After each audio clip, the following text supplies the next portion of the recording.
Yo everyone, hello, hello, hello. You did not see me start on the wrong screen for 20 seconds. You did not. Nobody saw that. I think it's still very loud in my ears. I don't know a good balance for it. Oh. Got to mute my actual BGM, whoopsie. It's been a day. Last saw everyone. It was really boring yesterday.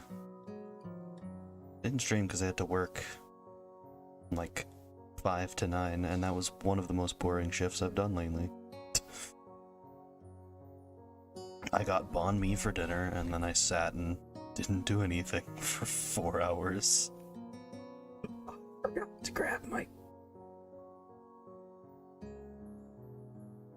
One day I'll remember that tabs go to the background if you click away from them. Today is not that day.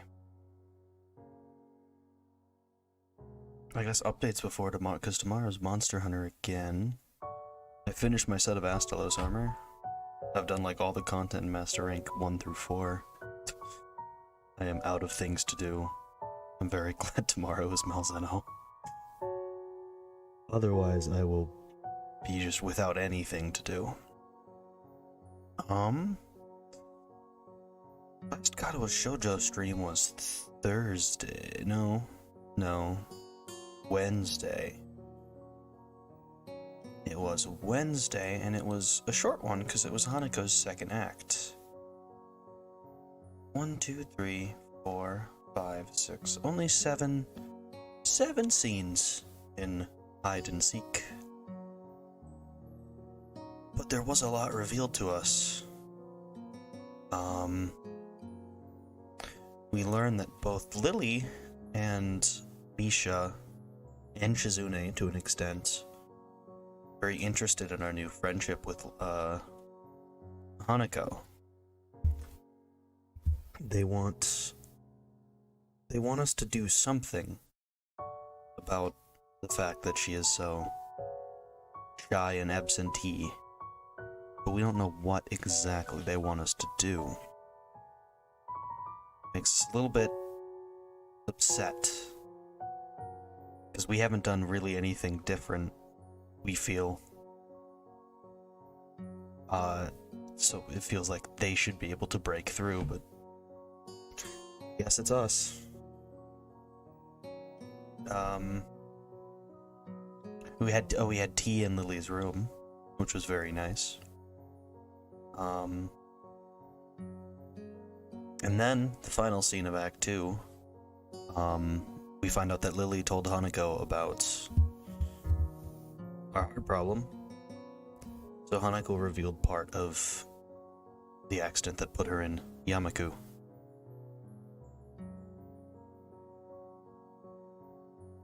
Equivalent exchange. First scene we're starting off with is invitation. Without really any further ado, you can look to the gallery. See, it's 3. CG. Nothing else yet, though. Still a very incomplete gallery. We'll get there. We'll get there. Alright. Invitation. The tint of the room slowly changes from the shine of the afternoon to the orange of dusk. A clock lazily ticks away the seconds, counting in the background, on the verge of hearing. But no matter how long I wait, the outcome cannot be changed. The diminutive playing piece makes a small click against the board. Like a wound spring, Hanako makes her move only moments after mine. It's embarrassing. In comparison to my 5-minute moves, she seems to know exactly what she wants to do. Mate. Again. What does that make this? A 3-2? Stalemates don't count. Damn, you're getting better at this every day. That or she's been holding back. Never thought that when I first met her, but she really has a knack for this game. Chess seems to have become a popular pastime for the two of us, hiding away in the tea room playing a game or two after classes. From here, the students outside can just barely be heard milling about. The everyday noise from below reminded me a little bit of my life before Yamagu, though I'm by now well aware that it's a life I'll never go back to. Fancy another game? Have to make sure I'm not getting overpowered. I have to finish my homework. Oh, well, I'll see you tomorrow then. What about this? Hanako points to the tea set surrounding the mostly empty chessboard. Don't worry about that, I've got it. Oh, okay. See you. Later.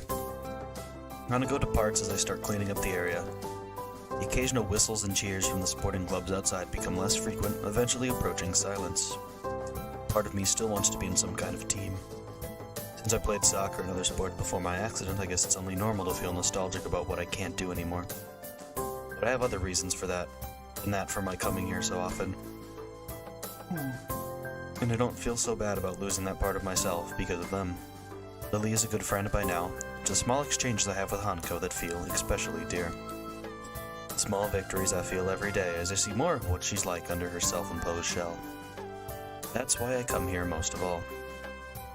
As I'm putting away cups and saucers, I hear talking outside the door. Pausing for a moment to listen, I can make out that it's Hanako and Lily and decide to go outside to investigate. Are you quite sure? I'm sure. Ah, Hiseo. Hanako turns to see me with a look of mild surprise as she notices my approach. Lily must have caught her just as she was about to leave. Oh my, Hiseo's here as well. Afternoon, Lily, what's up? I was hoping, now that I've finished with my class representative duties for the day, that I might have the two of you accompany me for a tea at the Shanghai. It would be nice to enjoy ourselves outside of the school, for a change. I'd be up for it. I think Hanako had work to do, though. It's not all that much. Wonderful. Seems that we're decided, then. I cast my eyes across the cafe as the three of us step in. As usual, there are only a handful of people around at most, and the noise level is a quiet background hum. The hold Lily has on Hanako's arm remains just as it has been for the entire slow walk down the hill to the local town. Though it's hard to say for which reason, for Lily's guidance, or for Hanako's reassurance. For a moment, Lily removes her arm from Hanako's to retract her cane as Yuko quickly skitters over to where we stand, but soon replaces it right back where it had been. Welcome to the Shanghai. May I take your order? She gives a deep bow, her well-delivered and professional introduction putting her in a good mood. It's a nice change from the norm for Yuko. I just had to make sure. I feel like I'm all out of sorts right now. I fell asleep like 2.5 hours. I just had to check to make sure I wasn't muted. Just tea, please. Hanako, Hiseo. I'll have a slice of pie and a coffee. Just tea, please. Coming right up. Please take any seat you wish. I'll be back shortly.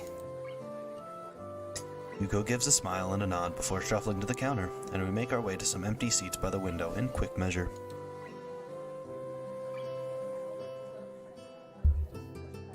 We slip into our seats, the girls on one side with Lily's cane propped up beside them, and I on the other. I realize that Hanako's not doing something she so often does. Rather than keeping her eyes pinned to the ground and hiding them behind her blind escort, busily trying to convince herself that the world around them doesn't exist, she's merely keeping her eyes low and helping Lily around. You okay, Lily? You look tired. She lowers her head a little, looking somewhat embarrassed that she let it show. Class representative work can be very tiring, considering that it often means dealing with the student council. Very tiring indeed. How do the other representatives go? Better than I, but not by much. Shizune is a harsh taskmaster no matter whom she deals with. Doesn't sound like you particularly relish the job. Why do you do it in the first place if it's that bad? Being a class representative is enjoyable, and I can deal with the responsibility well enough. It's just that the people involved are sometimes... She trails off, cutting her words at the rather opportune spot. It's hard to imagine Lily cursing, but I imagine that if anyone could make her do so, it would be Shizune. Hanako looks to be withering a bit in the light of such conflict, but before I can steer the topic away a little, she stands up. Hanako? I'll be back in a bit. With that, she leaves for the restrooms. I suppose that's one way to deal with the situation, if that was indeed her motivation. Lily, however, looks a little wounded. Don't worry about it, I don't think it was you. But I think she's been getting stronger recently. You've seen it yourself, right? That went a bit awry. Fortunately, Lily doesn't look offended, and by now I really shouldn't be quite so scared of stepping on that landmine around her. Possibly. Sometimes I find it hard to tell, though. Silence reigns for a moment before 2 teacups, a pie, and a mug of steaming coffee appear in front of us. I notice that Yuko takes special care to place the teacup against the tip of Lily's fingers, letting her know where it is. Here you go. Thanks, Yuko. Thank you. With a quick and silent bow, the bespectacled waitress takes her leave. That's right. I was meaning to ask you something, and now would be the right time to do so. I'm all ears. Hanako's birthday is coming up, and I was hoping that you might accompany me for present shopping in the city this weekend. Hanako's birthday is soon? Suppose it would be a nice change to cheer her up a bit. A nice chance to cheer her up a bit. Like Yuko, she always seems to be teetering around the edge of either panic or depression. I've never seen her enjoy herself much outside of our chess games. All that aside, learning the layout of the city better with a friend keeping me company sounds like a good way to spend a weekend. Sure, I'd be happy to. Have you got any plans for what to do for her birthday? A party or anything? Hanako being Hanako, perhaps a low-key affair would be. Lily suddenly cuts herself short, leaving me to wonder why as she brings her teacup to her lips and begins to sip. After a few seconds, I notice Hanako walking up to us over her shoulder. Lily's hearing must be very good indeed if it was the sound of the restroom door opening that tipped her off. Hanako takes her seat once again and wastes no time in drinking her tea. Soon the 3 of us are quietly eating and drinking as the sun sets. It's a nice way to spend the remainder of the day's light, and it makes me appreciate the quiet and serene surroundings of Yamaku. I think I'm really beginning to like life here, as isolated as it may be. I finish off the last of my coffee and rest the mug on the table while the girls talk between themselves. The coffee here's a little bitter for my tastes, but still quite good. Better than what I can make for myself, in any case. The girls' discussion is mainly focused on their respective reading preferences, which does give me a little curiosity about a related topic. Hey, Hanako, I was just wondering, aside from chess and reading, do you have any hobbies or things you like doing? She's completely stopped in her tracks, looking quite surprised that anyone would be interested in asking such a question about her. It takes her a little time to formulate a response. I guess I like singing a little. I'm okay with computers as well, but I don't use them all that much. Singing's not exactly something I expected to hear. It's hard to imagine her singing voice, given how soft-spoken she is. Lily, on the other hand, simply nods. She must already know all this, since she's been friends with Hanako for 1 year or so by now. What about you? Me? She hesitates before quickly flicking her head up and down. It's only logical that she'd want me to talk about my hobbies after she's told me hers. There's chess, obviously, but also, there was soccer as well, though I can't really do that anymore. Reading, which I picked up in the hospital. This is surprisingly hard. Lily and Hanako look a bit put off by the direction this is taking, and the more I think about it, the more I am too. Sounds as if you've picked up quite a few things since your accident. Lily's candor is coated with probably the most positive spin one could put on what I said. Hanako, however, is silent. If a situation becomes difficult, her reaction always seems to be withdrawing into silence, in order to prevent things getting worse. That or physically retreating. A soft ringing gives us pause. As Lily reaches into her pocket, it becomes obvious that the sound's coming from her phone. Sorry. It's okay. Lily gives a quick nod before shuffling out of her seat and taking the call a little distance away to avoid disturbing the both of us. Must be nice to be popular. Hanako smiles but doesn't take up the hook for further discussion. I end up just sitting back and closing my eyes, relaxing as best I can. It's nice and peaceful here. I wonder what it'd be like to have grown up somewhere like this, rather than in the city. You come from the city? Looks like I found something she wants to talk about. Yeah, you could say I was a city kid through and through. It sounds like a lot changed. It did. I'm still not quite sure what to make of it all, though. It's a bit of a culture shock in more ways than one. You must have gone through something like this when you first arrived at Yamaku, right? I'd imagine most new students would.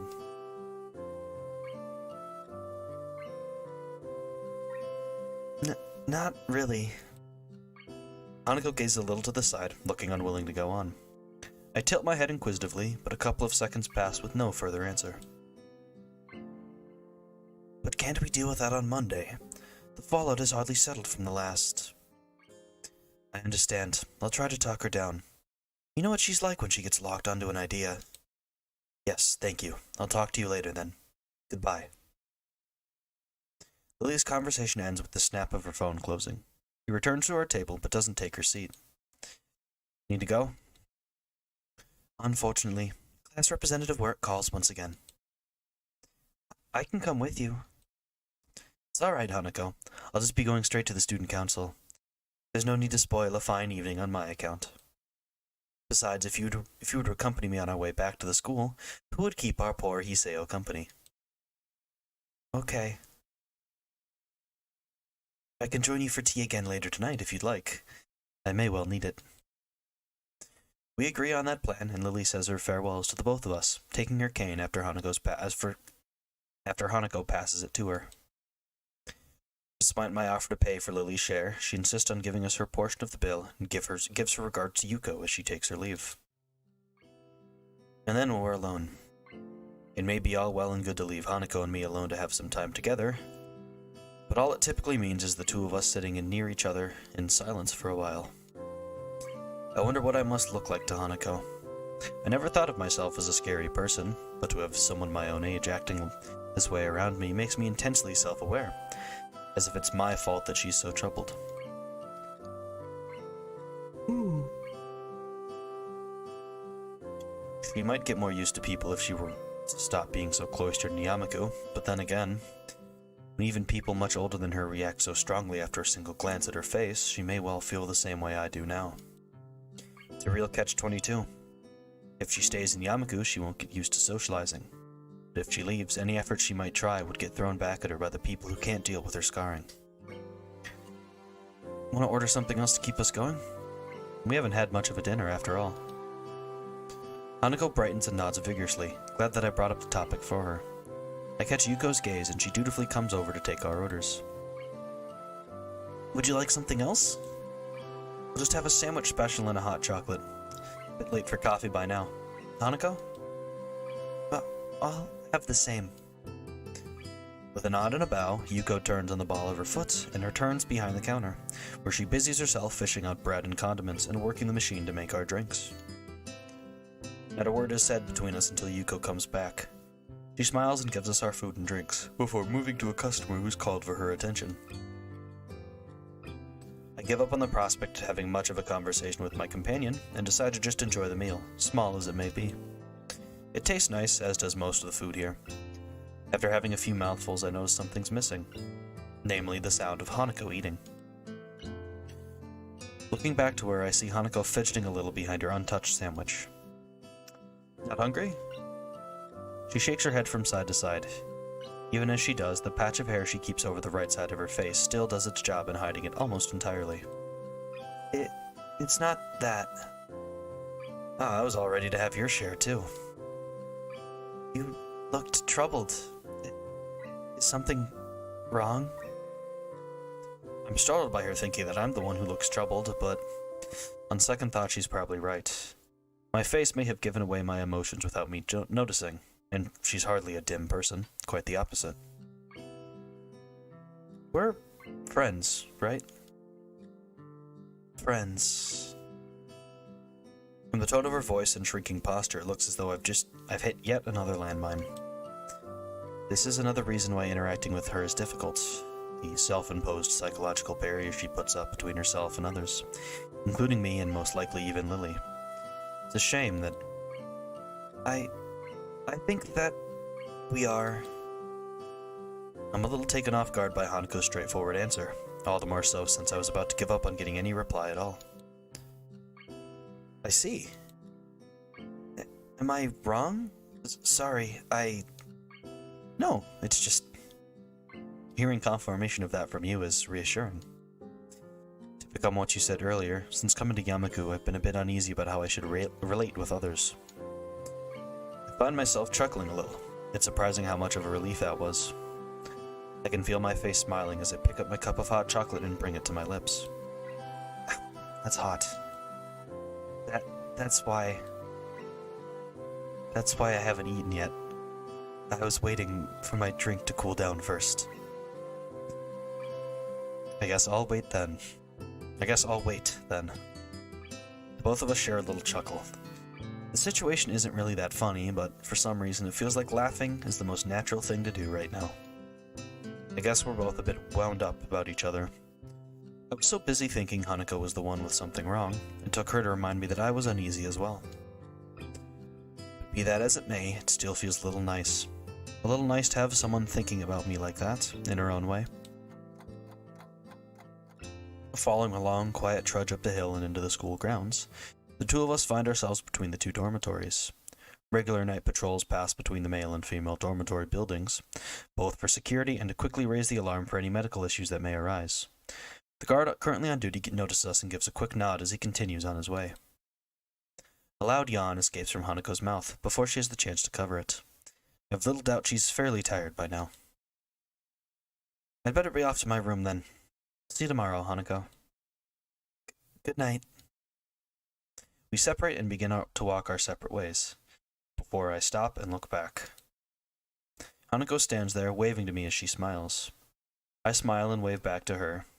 After a few seconds, she turns and walks up the stairs to her dormitory building, disappearing through the door. These little moments we share between us feel like a small treasure. One thing is sure, I want to protect that small, delicate smile she so fleetingly wears around so few people. I wonder about these feelings I have when Hanako's around, and when I'm able to do things for her, whether they may be the seed for something beyond what we share now.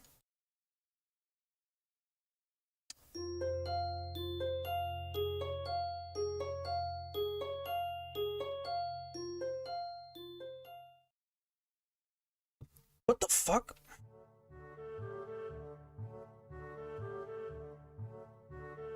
Have I been on that screen 20 minutes? I haven't, right? Please tell me I haven't. Oh my god.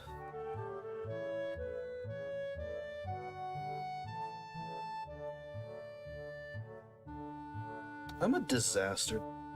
Good lord. I promise you I was reading the dialogue that was shown. I promise you. There weren't any special CGs or anything, you were just... It was... School. Shanghai. School at night. Like outside of school, I swear. That is ridiculously embarrassing. I am sorry. I don't know why I'm this... I don't know why I've forgotten how to stream.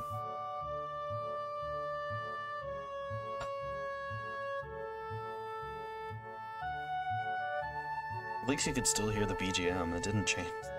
God damn it.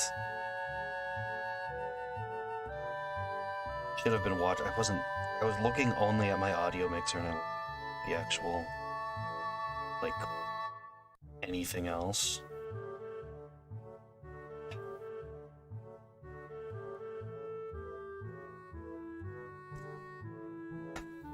Summertime sun is something to be savored, but when combined with the clean country air, it's all the better. The track and field club members are horsing around on the field ahead. Some are playing with a soccer ball, others are talking, and a few laugh as two of them mock fight with each other. None of them pay me any heed as I sit alone on the grass, underneath the shade of a particularly large tree. It's a nice and peaceful moment after a dreary day of schoolwork.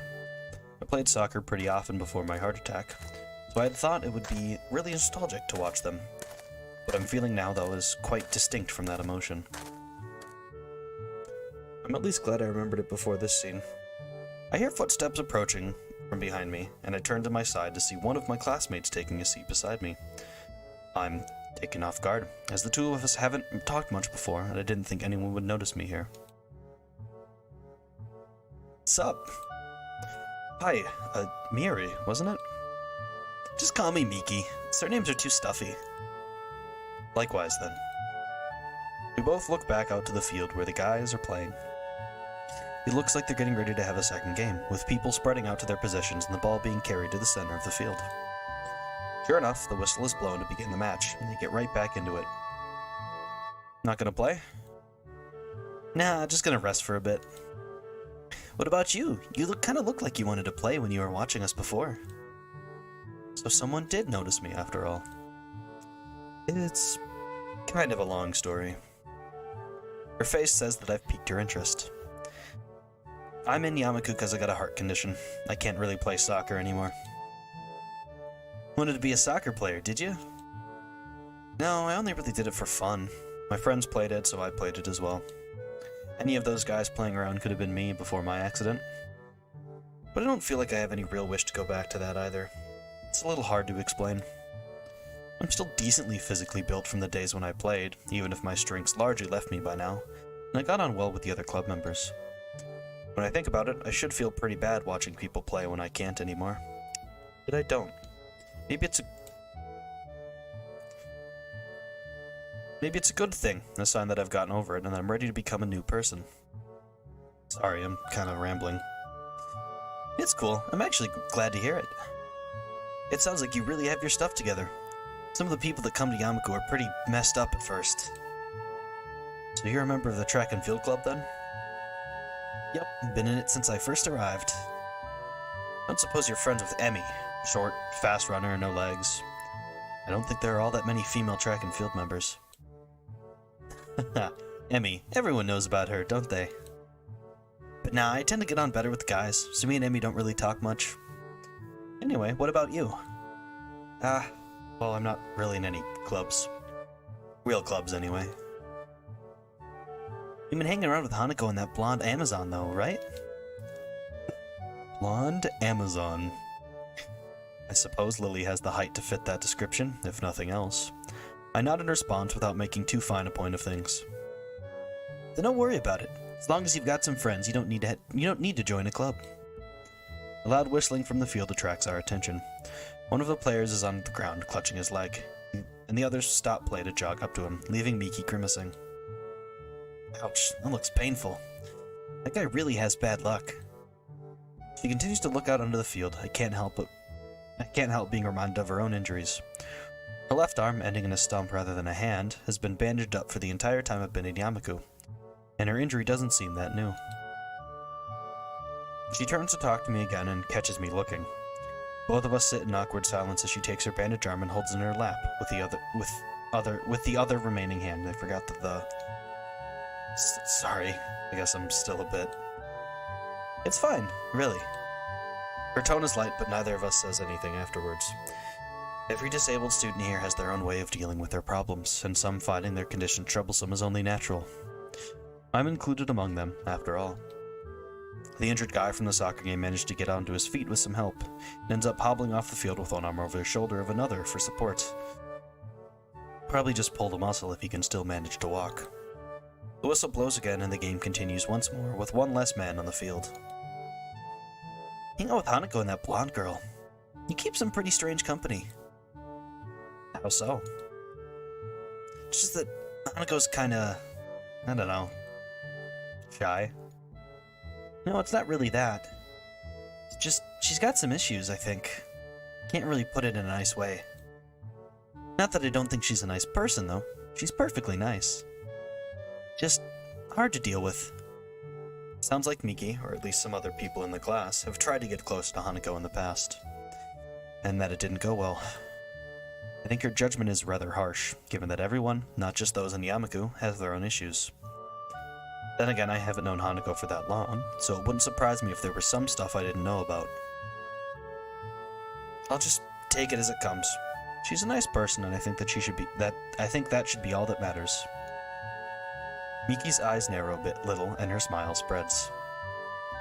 You really like her, don't you?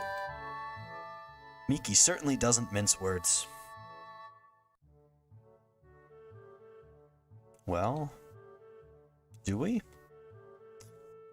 What do we think of Hanako? If I'm looking at my guide when I know what the answer is, admit it. To be completely honest, yeah, I do. I'd appreciate it if you didn't tell anyone. Hey, whoa, you can trust me. No problems there. To be honest, I think it's kind of cute. If you want to go for it, don't let me stop you. Thanks. She may say that, but she was just talking about Hanako having issues. Still, I want to hold myself to the words I said. Hanako's problems don't matter. I'll deal with anything that comes up, because I want to help her. There's even the smallest possibility that I can pull Hanako out of her depression and seclusion. And I should work towards that, no matter what. If she needs a prince, then I will be that prince. As I think about the possibility of a relationship, I can see Miki grinning at me while watching my face. I'm no doubt blushing, and looking away from her only makes her laugh. Miki gives off a different vibe from the other girls. Talking to her feels more like talking to a guy than a woman. Her saying that she prefers male company doesn't help to dispel that notion either. Glancing at my watch shows that lunch break is ending in only a few minutes. Time to start heading back to class. Lunch is about to end. Wanna head back? Yeah, we'd better. Pick myself up off the grass and dust myself off, offering a hand to Miki to help her up as well. She takes and easily pulls herself up, showing the muscles moving in her toned bare arms in the process. Come to think of it, why aren't you wearing the normal girl's blouse?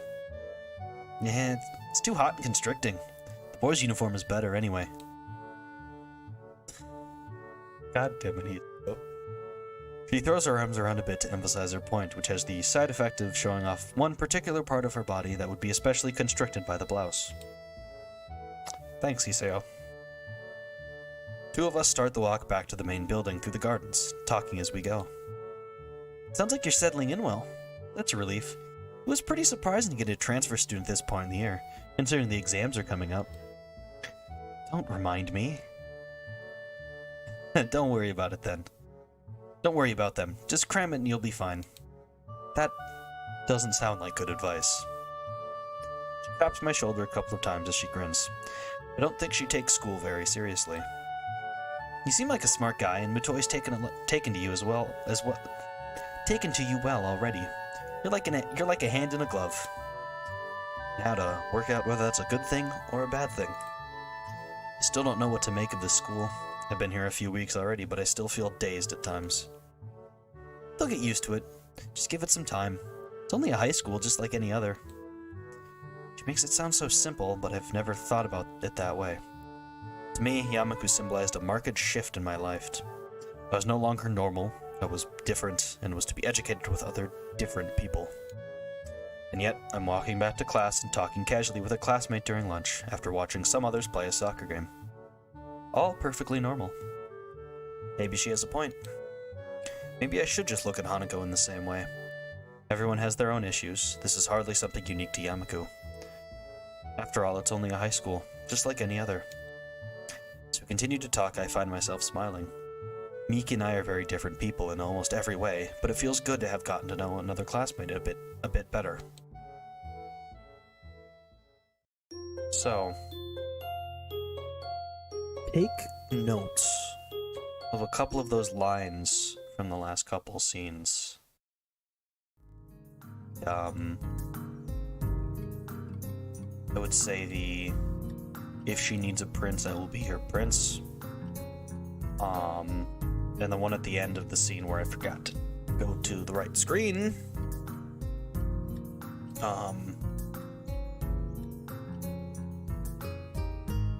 Oh, I'm trying to think of what the line was now. Damn it. Oh, the protect that small smile she wears. Yeah. Remember those lines. Those lines are important. You will understand why next stream, I should say. It is just next stream.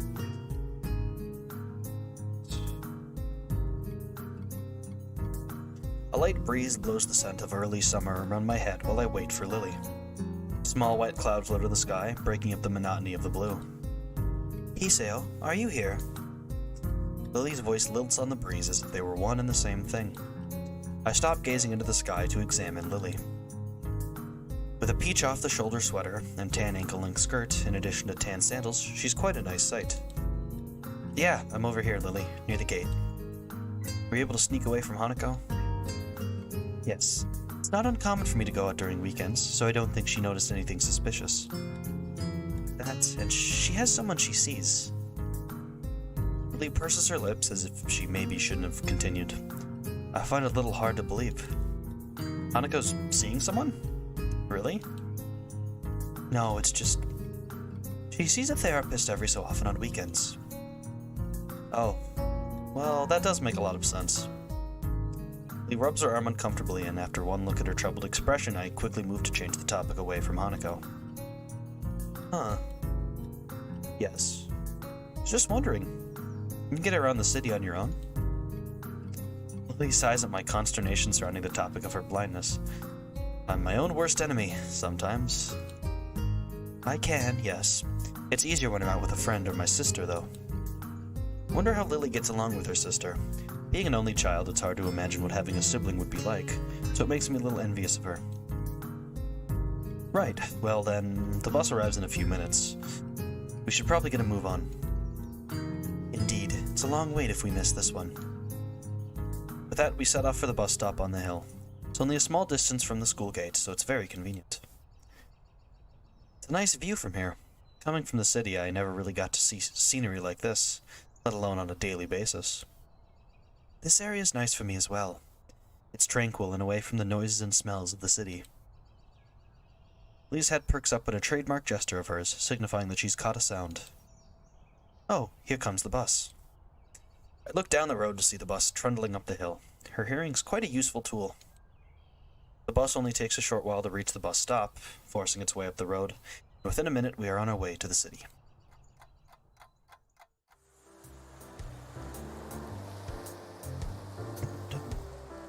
I do love this track. Walking around the city, I feel a distinct nostalgia. The smells, the traffic, the tall buildings everywhere.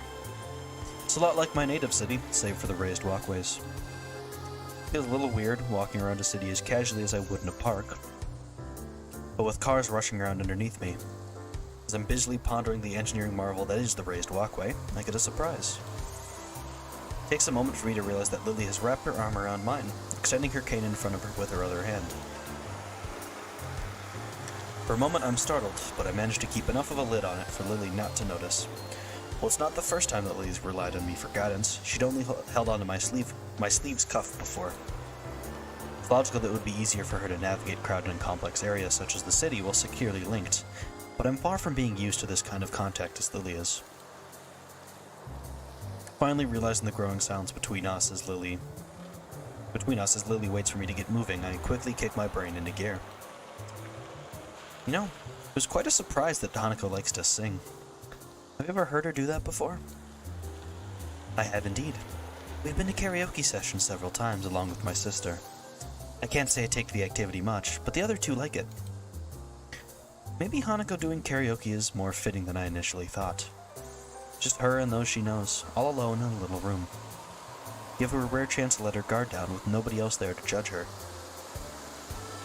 Maybe it would be nice to bring her into town for a karaoke birthday party, if she likes doing it. I'm not sure she would deal very well with the excitement. I move to protest, but her face shows that she's mulling the proposal over some more. It takes quite some time for her to come to a conclusion. And again, the best thing we can do for Hanako at this point is to try to create some pleasant birthday memories. Continually treating her as if she's abnormal won't help. think you're right. If she has something to remember apart from Lost, then maybe she'll come around. We bought her something nice that she could see every day, then maybe she'd be able to take her mind off her past and remember that she has friends. And in any case, I think Hanako can handle something like this.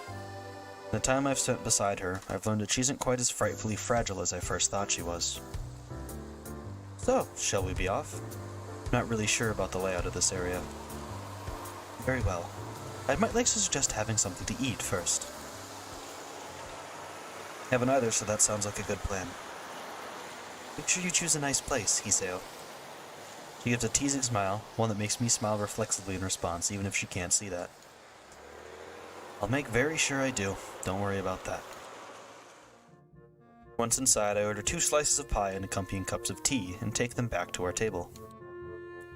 I peg this cafe as the type to appeal to Lily, small and quiet, but well kept and somewhat upscale, going by the dainty smile she wears. I don't really know if I chose right. It's very, very rare to not see her smiling after all. Nevertheless, I take a seat near her at one of the corner tables and lay down our small meals. Lily gingerly brings her head over the slice of pie placed in front of her, delicately taking in the aroma. Lemon pie, is it? Thank you, Hiseo. No problem. The tea's just next to it, so be careful not to knock it over. She nods appreciatively, but judging from the slightly weak smile she has, the warning wasn't really necessary. I suppose the sound must have tipped her off to its position.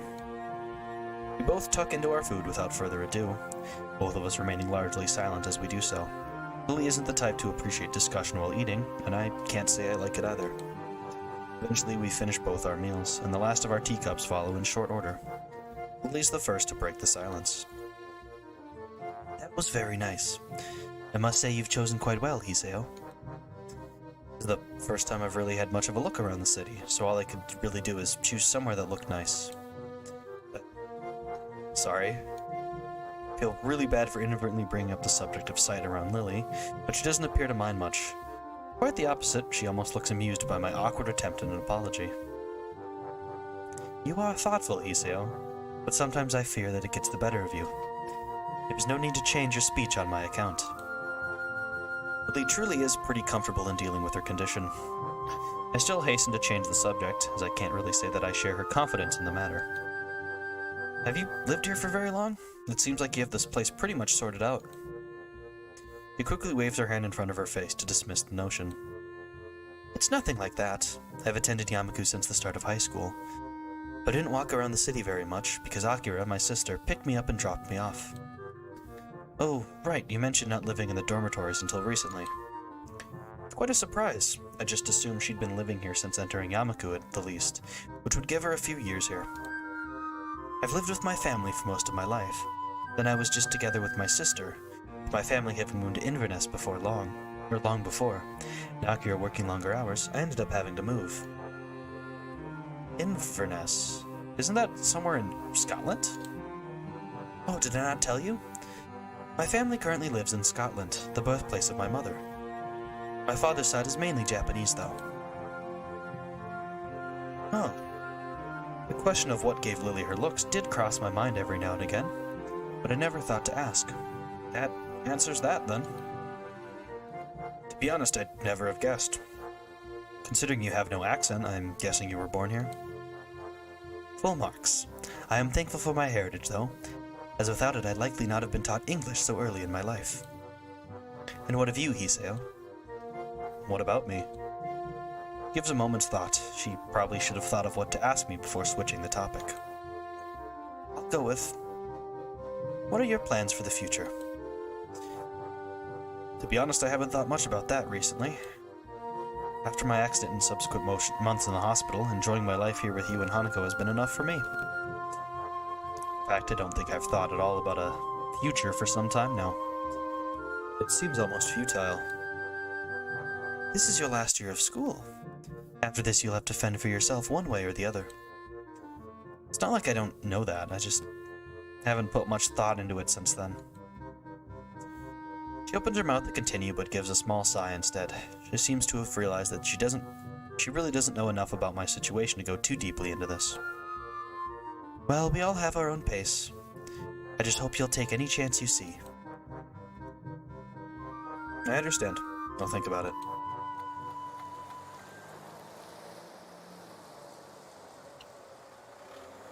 This almost looks like an American city.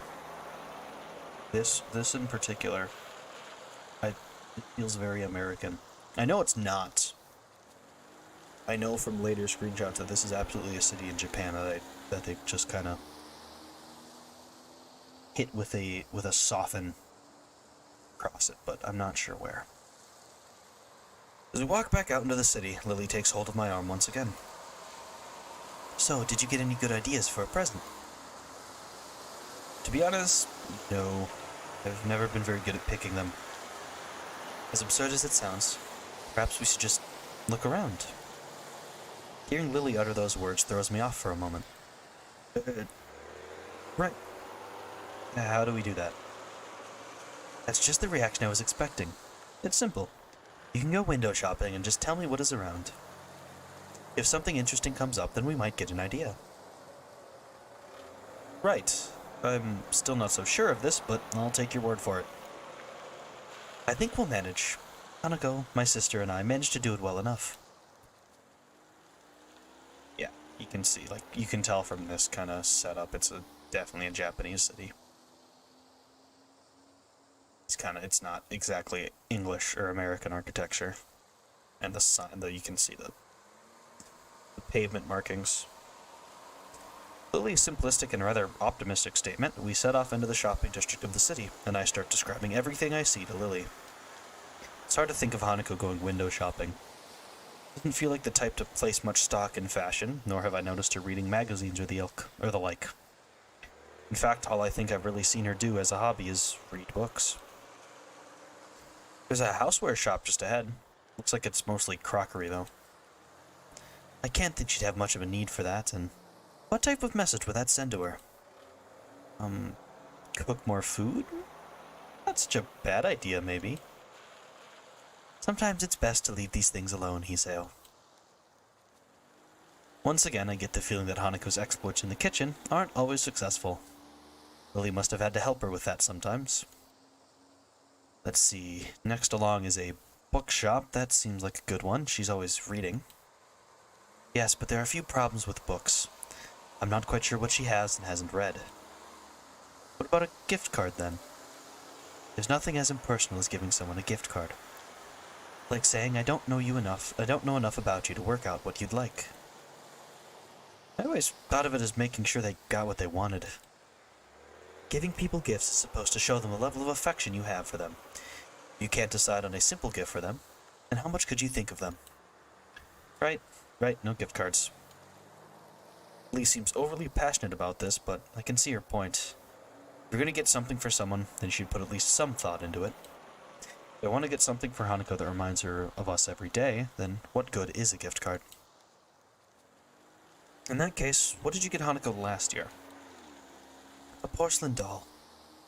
I thought that if she had someone to talk to, it might help her ease her pain. A doll is never going to criticize her, after all. So, should I be looking for a doll shop? If you could be so kind to keep a lookout for one, I would be grateful. Sounds good to me, though I wish you'd mentioned it earlier. But if I did that, then you wouldn't have started thinking for yourself, would you? Once again, Lily has a point. My brain is currently analyzing every store we pass for gift options. If Lily had mentioned a doll shop to begin with, I wouldn't have thought of anything else.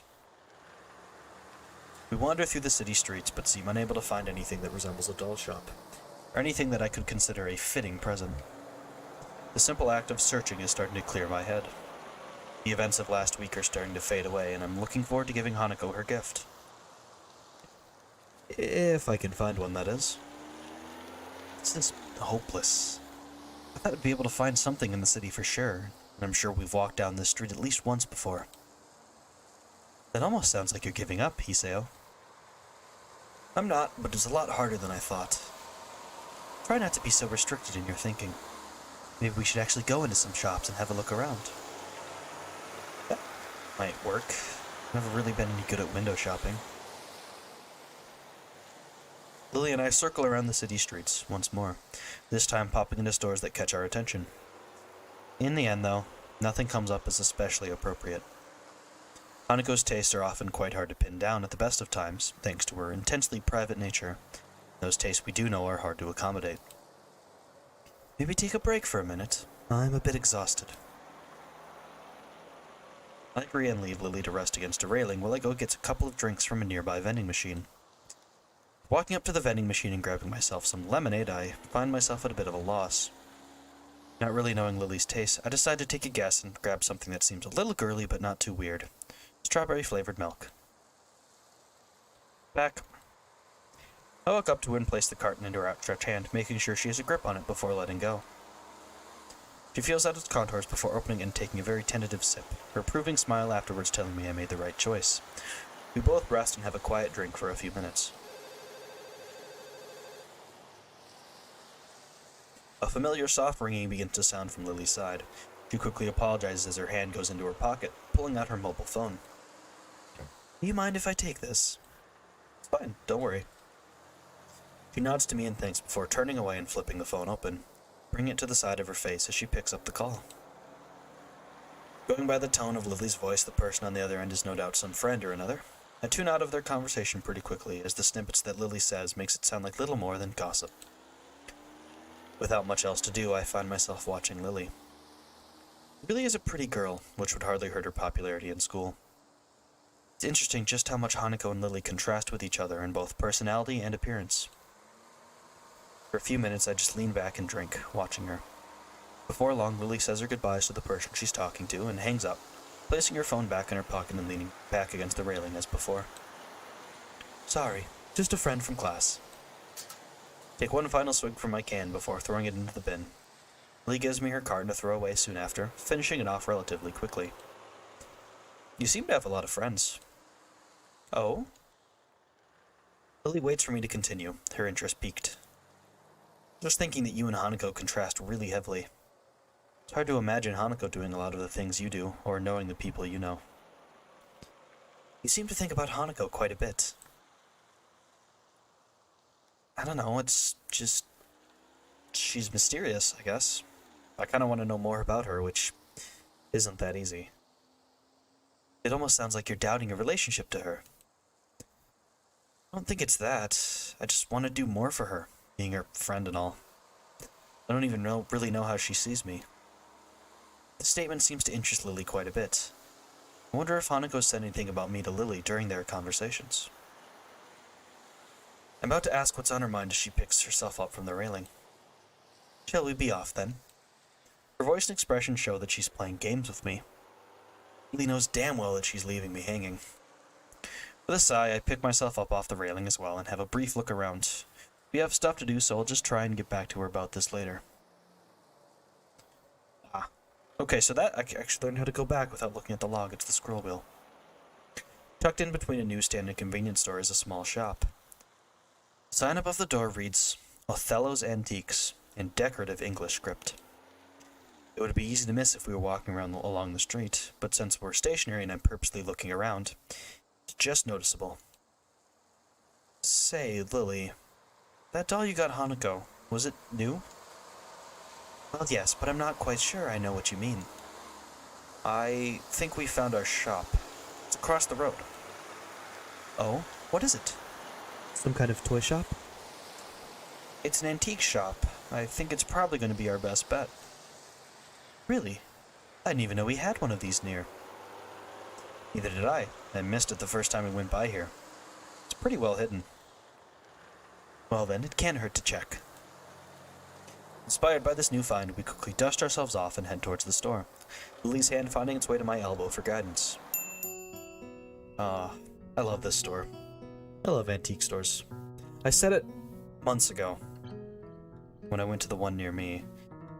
I love the feel of antique stores, and it's partly due to this game. It does a really nice job with it. I love this place. This is a wonderful little scene. Not the last time we'll see it either. The store has a strange, musky scent to it. The layout is more like a garage than a store. Things are strewn around the floor without any immediate semblance of order. The shopkeeper gives us an almost bored look through his particularly small eyes.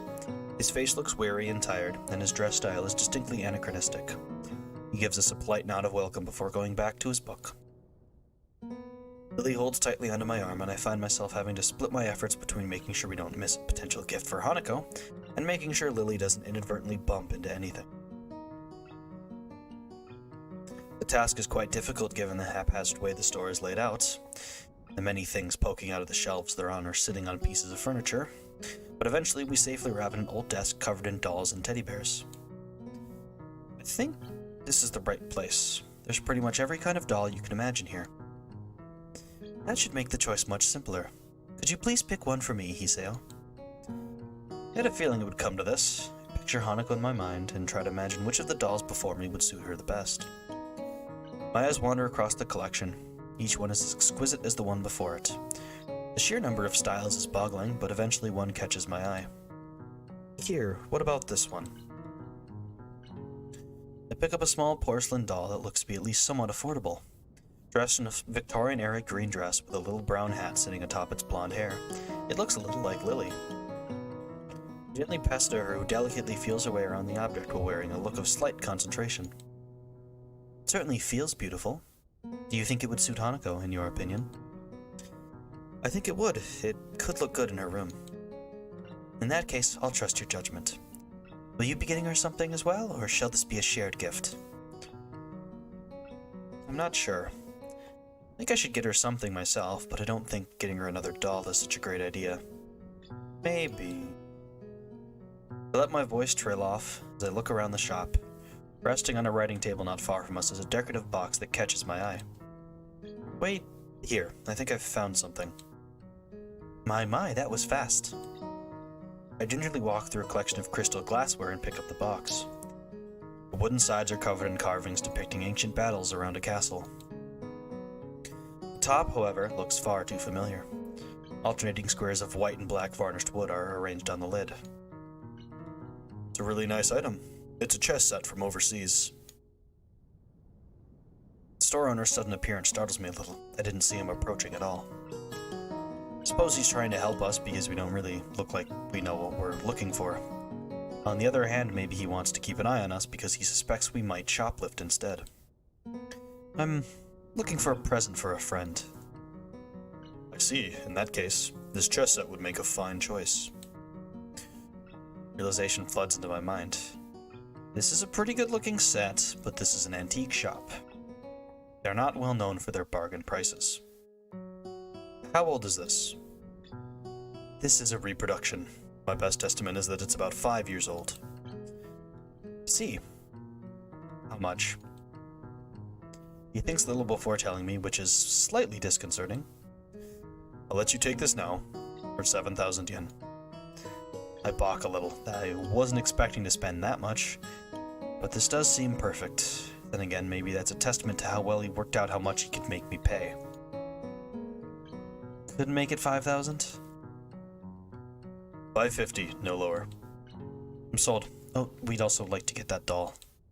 The store owner looks over my shoulder, focusing on Lily and the doll in her hands. His eyes narrow, and he visibly takes a moment to switch mental gears. In the process, his smile drops slightly. I guess that means that not everything in his store is a reproduction. Are you quite sure you want that doll, miss? I trust my friend's judgment. See, oh, no offense. None taken. If you could please wrap it for me, it would be appreciated. Yes, of course, but it is 20,000 yen. Lee reaches into her purse and presents 4 crisp-looking 5,000 yen notes. Here you are. 20,000 yen. The storekeeper dutifully takes them and the doll and proceeds to the counter. I take Lily's arm to guide her there. You sure about this? It's okay. I have the funds I need. As I said, I trust your judgment.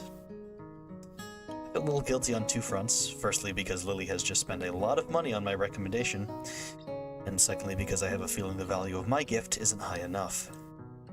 Nevertheless, Lily does seem to get somewhat awkward whenever the mention of money comes about. I hand the shopkeeper my present and the money for it in turn. He puts the cash into the register before busying himself with wrapping the doll and repeating the process on the chessboard. Eventually, he finishes the gift wrapping and hands us both our presents. Please be careful on your way back, and do come again. Thanks. Indeed, thank you very much. Store owner bows deeply to us as we leave. Well, it did take us all day, but we found something in the end. We did. Now that the presents are wrapped, I'm feeling a little impatient to give them to Hanako. It's a common reaction to buying gifts, wanting to see the reaction of the receiver as they discover what it is. Part of me wants to return to Hanako, just to confirm her condition with my own eyes. So, should we head back? Let's. We've done a lot of walking today, so I shan't mind taking a rest back at the dormitories. Lily's right. Now that the need to find a shop is over, my legs are feeling quite tired. Well then, back to the school for us. Looking forward to resting for a bit, too. Lily holds out her arm and I link mine with hers. Together we make our way back to the bus stop. Things are gonna get a little rougher.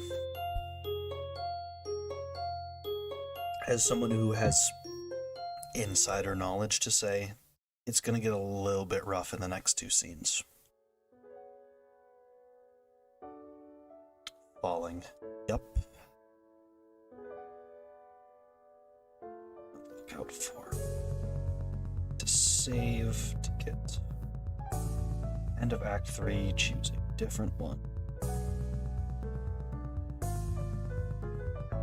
Dun, dun, dun, dun, dun. There's only one thing I have to keep in mind for this one. Totally not me just trying to put off how uncomfortable this scene can get. Not in the normal way, either.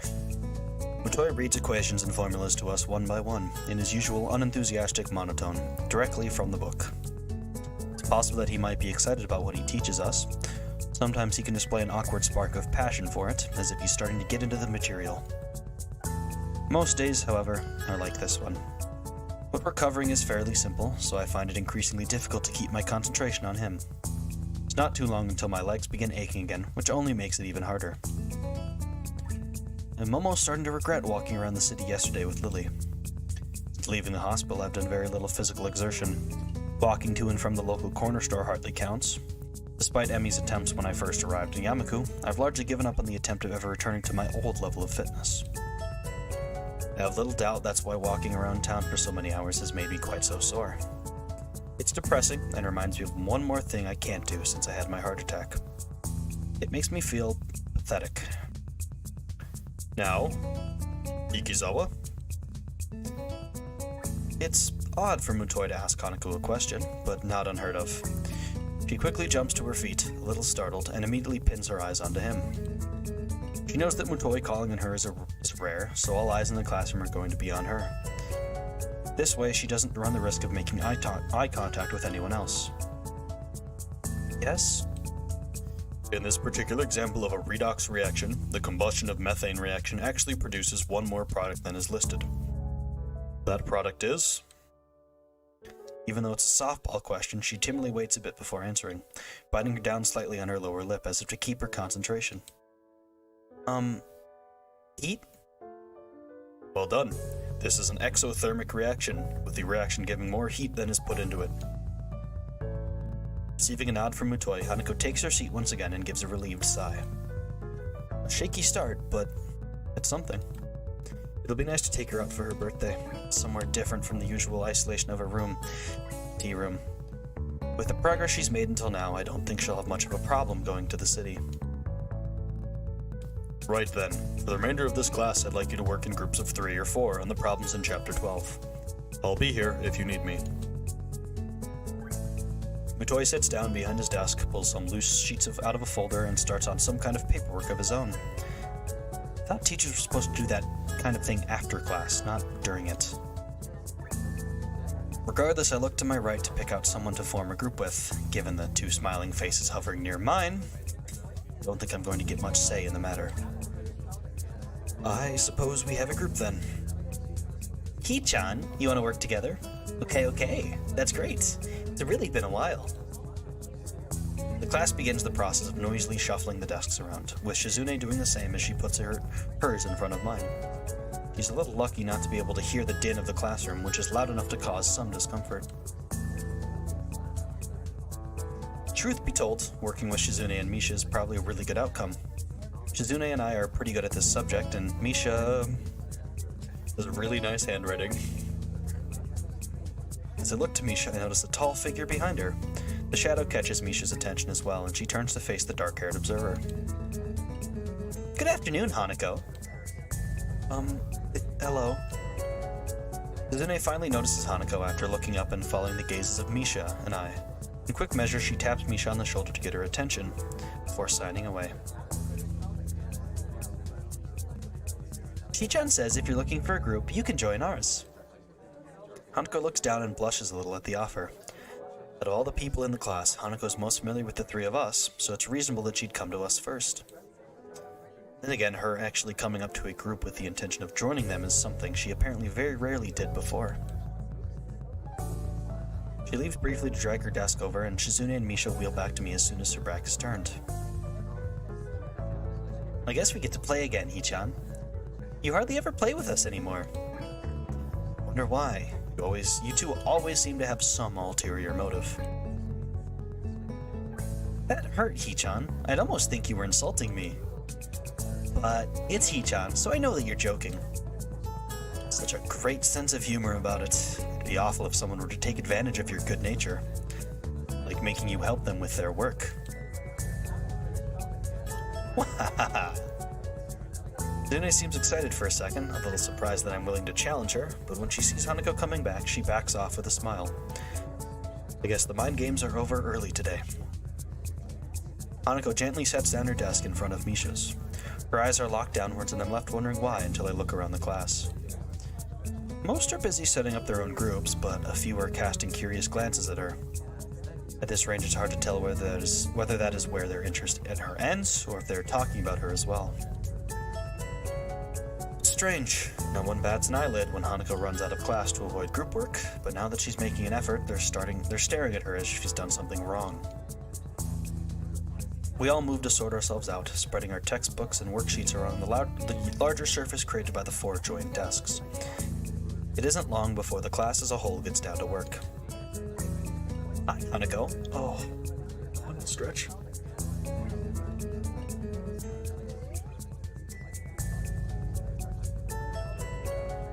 Oh. Hi, Hanako. It's nice to finally work with you.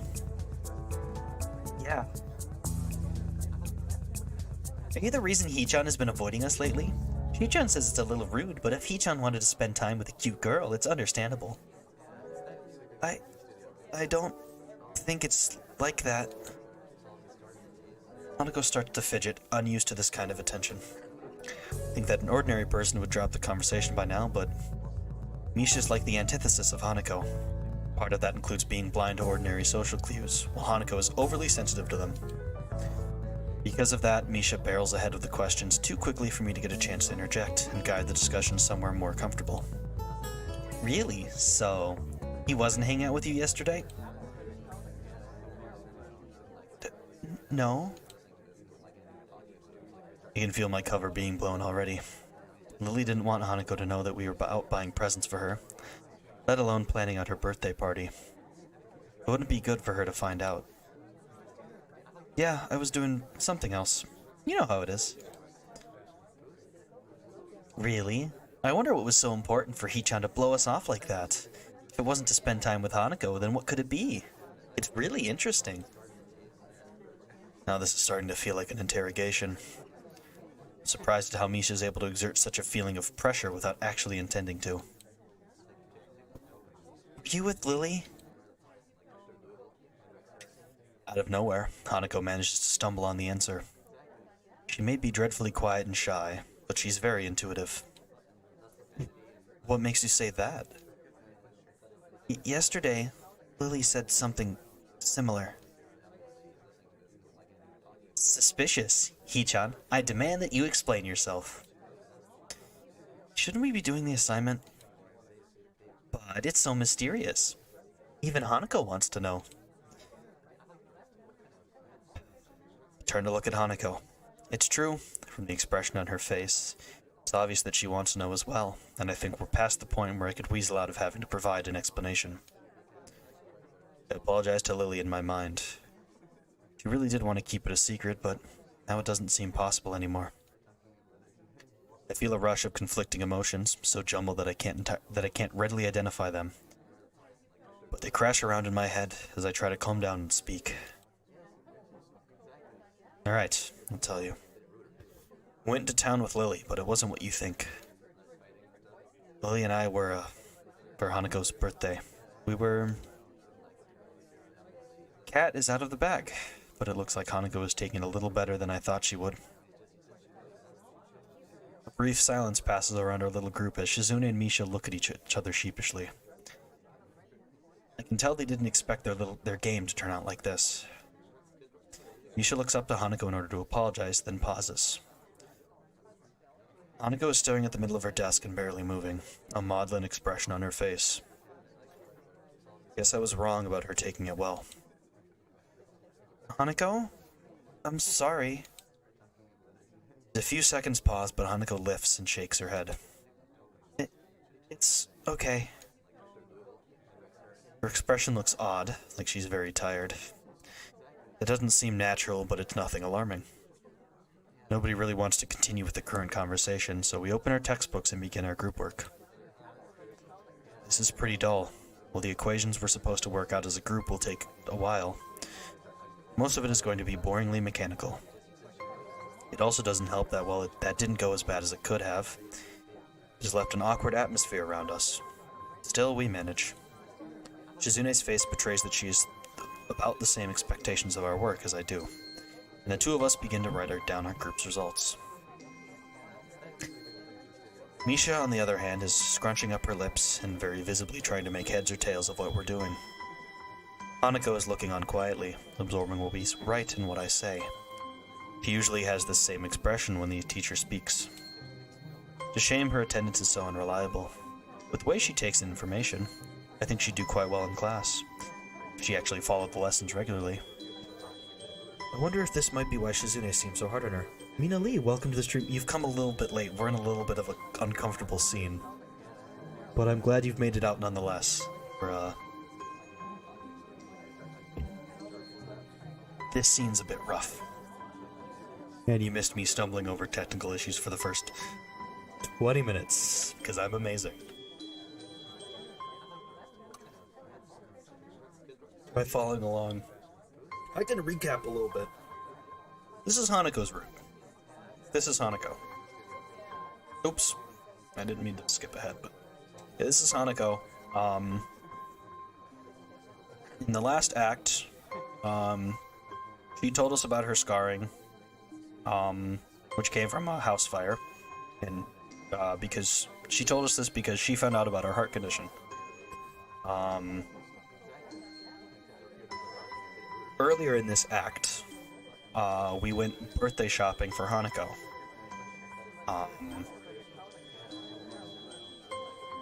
We didn't want Hanako to find out. We went shopping with Lily, who is Hanako's friend. She's a tall, blonde woman. And now, on the day after class after that, because we went on a Sunday, these two have demanded what happened, and it was told that Lily and Hiseo were out shopping for Hanako's birthday present. And now we've been trying to focus on group work, but Hanako has locked up, I suppose would be the word. Now, that is what we have to find out. Hey Hanako, do you understand this? Misha looks to Hanako, but I suspect her hope is more to find a comrade in ignorance rather than genuine help. Not really, I guess. Surprised by how tense she is in answering, but she settles back down. She breathes out, and the way her upper body and head lower reminds me of a deflating balloon. You okay? I could go over this bit if you want. Hanako shakes her head slightly, but then again, I don't think she needs the extra explanation, despite what she said. Misha quickly interjects, entirely oblivious, and I end up slowly going through how we ended up at one of our results, step by step. Times like this remind me that this kind of work may not be mechanical for everyone. but rather feels that way to me due to my grasp of the subject. It's a satisfying feeling. As Misha brings her balled fist onto an open hand and that is a weird expression. I discover another nice feeling. My explanation got through to her, and she manages to work out the next equation by herself with a minimum of guidance. Throughout all of this, Hanako is unusually unresponsive. She's normally very quiet, but one can still see her eyes roving periodically over the landscape of the classroom in front of her, or anxiously moving her hand in some way, or shifting her shoulders periodically. Right now, these small movements that I've gotten used to seeing are all missing. Someone not moving at all is definitely weird. Even Misha can tell there's something wrong. Hanako? Are you sure you're okay? Yes. Are you sure? I'm fine. A little more strongly this time, but she turns away as she says it. It only makes me doubt her answer, yet at the same time I can tell she doesn't want to talk about it further. Having already had one very awkward conversation today that I'm still not fully over, I don't want to pursue the matter too much either. We settle back into our routine, debating over our answers, whenever a doubt comes up. But as time goes on, I notice that Hanako isn't talking at all. It's frustrating. We've made so much progress. It makes me a little angry at Shizune and Misha for undoing the surprise Lily had wanted to keep secret so much. I know I'm at fault too. Maybe I could have kept it under wraps somehow. Shizune has noticed Hanako's silence as well, and is also getting antsy. I can see it on her face. It's strange that even though she's deaf, Shizune has perceived Hanako's unusual quietness sooner than Misha. Hanako, you're being too quiet. You have to contribute too. Someday we might work on a bigger project, like one that's so big it's worth celebrating afterwards, like with ice cream or cake. If you act like this, we won't take you along. You can tell they're trying to tease her to bring her out of her shell, but I don't think that kind of approach will work on Hanako. It will just make her feel worse. Guys, don't tease her like that. Hee-chan, it's all in good fun. Hee-chan says she teases everyone anyway. They do back off, though, with Misha moving away from the issue by asking me a question again. And seeing how difficult the problem she's working on is, I don't know whether it was a skillful dodge or mere coincidence. It takes way more of our time than necessary, because Shizune keeps disagreeing with me while I'm trying to explain it to Misha. Misha is quick to believe her over me, so quick in fact that she forgets to translate what Shizune is saying. Hey, the clock is kind of ticking down. We should speed up a little. Hee-chan, you sound a little like Shi-chan there. Because I looked at my watch? Is that really all it takes? Time management and suddenly I'm the student council president?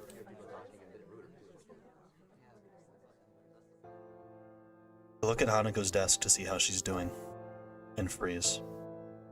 Our papers are covered in equations, but Hanako's only halfway there. It seems like she hasn't written anything the past 20 minutes.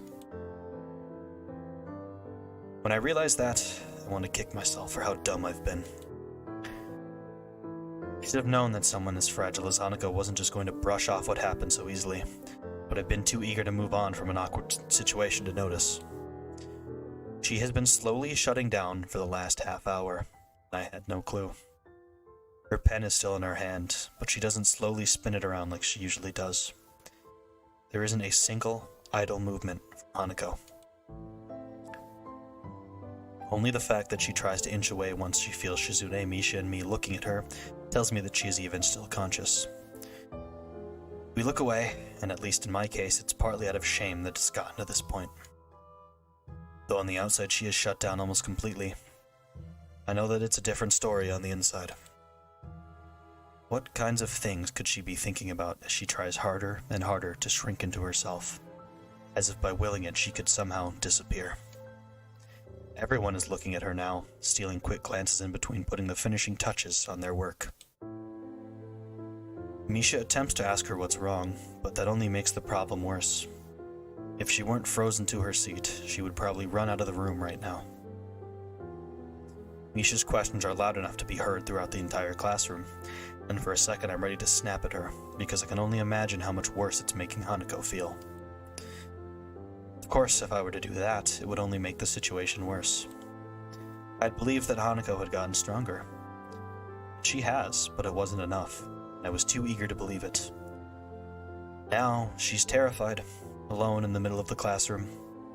There's nothing I can do without drawing more attention to her. It's infuriating. Misha's worried, and even Shizune is biting her lip. None of us know how to deal with this situation, so I decide to call Mutoi. His judgment would probably be better than ours. I look up and manage to catch his eye, silently motioning for him to come over. I want to make as little a fuss about this as possible, since if there's anything that would make this worse, it's more attention being focused on her. I know that Hanako can see everyone staring at our group, specifically at her, because they know that if there's a problem, it has to be her. Everyone knows her. It's the first thing anyone's mind would leap to. Her reputation for being a truant has marked her as an unusual person, even an unusual Yamaku. Who knows how many times they have stared at her before. Maybe it's because she's seen the class staring at her so much that she fears their gazes like she does, cowering from them. The time it takes Mutoi to walk over must be like an eternity to Hanako, and she looks as though she is about to fall over. Mutoi quietly begins to ask us what's wrong, before catching himself as he sees Hanako. Did we upset her? Don't worry. Mutoi bends down after calming Misha and looks intently at Hanako's face. Hi, Ikizawa. Can I help you at all? His voice is hushed and gentle. Everyone's acting so differently around Hanako now that the whole class has noticed something's wrong with her. Hanako doesn't respond, so Mutoi gently rests a hand on her shoulder. She starts shaking at his touch, but won't even look up. Hanako continues to stare into the equations at her desk, vision so unfocused that I doubt she even sees them. She's worse than before. Remember that not even an hour ago, she was able to talk to him almost normally. Mutoi grimaces a bit as he stands again, and now that his expression's changed, I can see he wasn't exactly unaffected by what happened either. He takes a breath to settle himself before speaking in a very quiet voice. I'm a little impressed at how quickly he takes control of the situation. Is that it? Nothing's wrong then?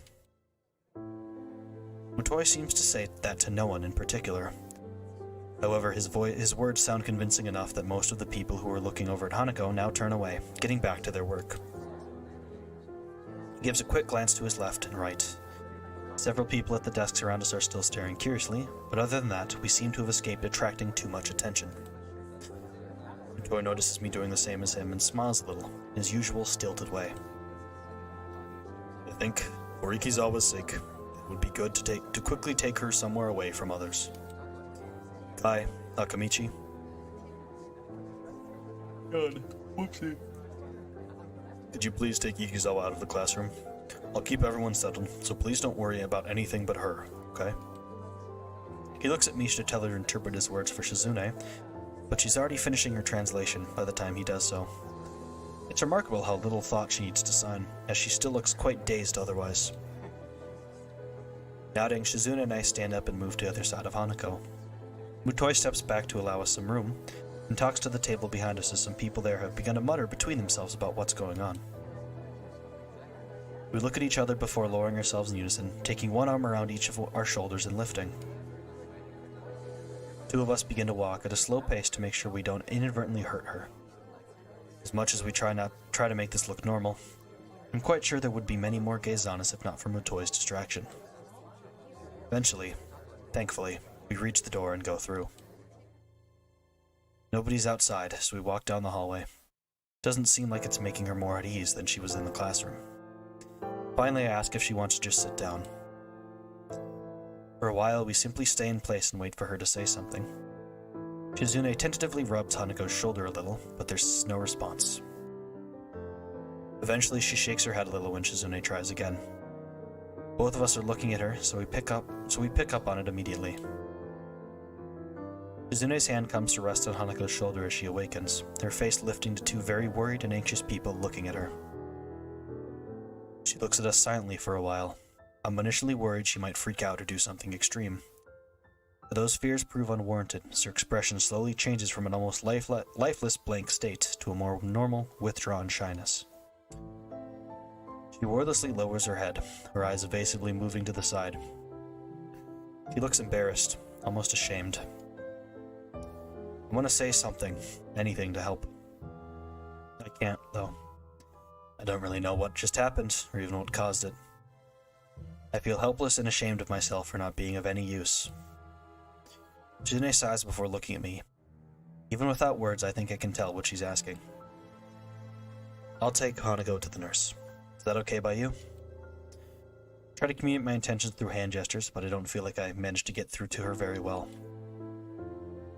Shizune makes a dreary face in response to my gesticulations, confirming my impression.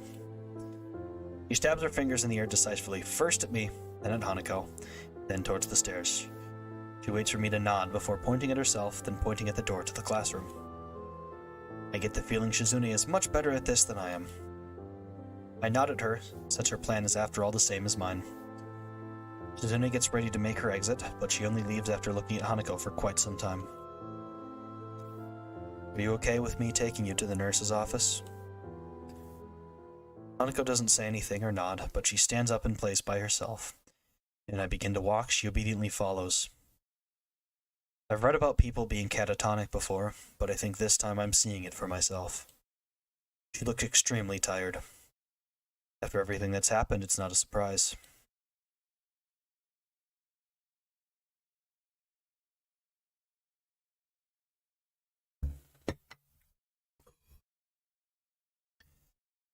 After Hanako silently takes off her shoes and lies on the bed in the infirmary, the nurse and I take our leave. He shuts the curtain behind us. We both take a seat, and I quietly and thoroughly go through everything that happened in quite some detail. I want to understand what happened, and the nurse has a good chance as good a chance as anyone of knowing. He nods throughout my explanation, his face looking troubled as I finish. It must have been very troubling for you to have seen all this. I'd be lying if I said I wasn't. I get that she fainted. I don't really understand anything about why it happened, or why she's acting like this. He nods, but his face is clouded. You don't know either? Well, yes and no. It's complicated. I assume you've heard the concept of patient confidentiality at some point? This is a bit of a minefield in that respect. I'm going to put this pretty bluntly. This is a matter for Igizawa, me, and her therapist. I move to protest, but think better of it. I want to deny what he says. But if I think this through rationally, what he says makes perfect sense. I understand. Good. I wish I could help you more. But I think what Ikizawa needs right now isn't somebody prying into her past or her emotions. She just needs somebody to be there for her. She needs a friend. For what it's worth, I think you've done well in bringing her here. Sounds like you and your friends dealt with the situation well, too. Give you a lollipop or a sticker as a reward, but you might be a little too old for either. He gives a cocky grin, obviously trying his best to lighten the atmosphere. I'm not really in a laughing mood, but he does manage to get a smile out of me. Thanks. You mind if I stay here with Hanako? I appreciate the thought, but I think it would be better to let her rest for now. Should we let back to her dormitory this evening, so you could visit her then? I agree with him before standing. It feels like all I can ever do around the nurse is humbly agree to what he says. It was the same with the doctors in the hospital, too. The walk back to the classroom is a long one, my mind feeling heavy under the weight of so many things happening so suddenly. Even as I re-enter the classroom, I'm thinking about Hanako. My stomach feels like it's turning into knots while I think about how to deal with her. I still don't know what I'm going to say when I see her again. Thankfully, the class doesn't pay me much heed. There are a couple of questioning glances, but overall not many people seem to be very aware of what happened. Toy raises his eyebrows to get my attention when I pass by his desk. Nakai? I take it Ikizawa's in the infirmary now? Yeah, I took her there, and the nurse said I should let her rest. Toy nods, assuring me that I made the right call. He scratches his chin for a second before rising from his desk. Everyone, I want you to continue with the exercise. Nakai, I'll see you in the hallway, please. His speech is harsh, but overall he doesn't seem to be acting too differently from how he usually does. Being a teacher, maybe it's to be expected. As we go out into the hallway, I notice him taking a quick glance left and right to check if there are any students milling around. The hallway is nearly soundless, but I can't think of anything except waiting for Mutoi to speak. Kai, what do you think the purpose of this school is? Cater to the needs of disabled students? Mutoi scratches his head as he shakes it. No. If we wanted to do that, we would have built a whole new school from scratch. One floor, talking whiteboards, that kind of thing. Look around, Nakai. This school is about giving you all a future that you would have to be denied in regular education. Huh? Think of it this way. If we wanted you to graduate and go straight into a hospital, do you think we'd put in this much effort? The bluntness of Mutoi's statement temporarily stuns me, causing me to forget about the immediate situation. No. That's right. We want you all to leave here as useful members of society. I'm not quite sure I'm following you. I have high hopes for you, Nakai. You are possibly the first student I've had that gets my lectures. It isn't something that a teacher should be admitting so freely. You could easily take your studies of science well into university. Have you ever considered that? I can't say I have.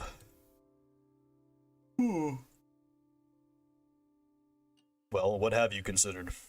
For your future, that is. I can't say that I've put much thought into my future. For a moment, I'm distinctly reminded of Lily questioning me about the same subject. It's only been a little over 5 months since I was gasping for air on the ground. It's too soon to be thinking about the future, and besides, Hanako's problems seem much bigger to me right now. Toy gives a disapproving sigh before continuing. Think of this place as an opportunity. Here you have boundless facilities, good teachers, plus the added bonus of the nurse and his staff. You should be doing nothing but thinking of the future. Right. As I raise my head to meet his gaze, a thought occurs to me. It's almost like Mutoi totally sidestepped the issue at hand. Excuse me, but why do none of the class seem to care when Hanako skips class? I've seen you watch her walk out of class more than once. Shouldn't you at least say something? Well, Nakai, it's not really that simple. Every student here has special needs. If it weren't for that, then we wouldn't have a school here. For example, I wouldn't keep you in class if you were having trouble breathing, would I? But that's not... Mutoi cuts me off before I can even think about finishing my sentence. Kizawa's case is very much like that. But instead of CPR or a pacemaker, what she needs is time and space. The faculty was made aware of this from the day she arrived here, thus whenever she feels the need to leave classes, we let her do so. Even though she isn't a star pupil, she seems to pass all of her exams, so it hasn't affected her ability to study. Isn't that enough? I open my mouth to protest, but I can't find a fault in his argument.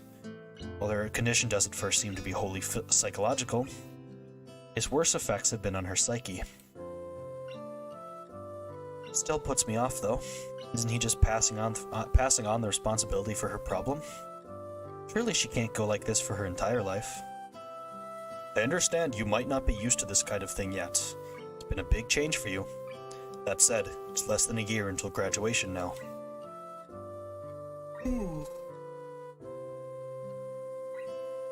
Maybe you won't have to get used to this school.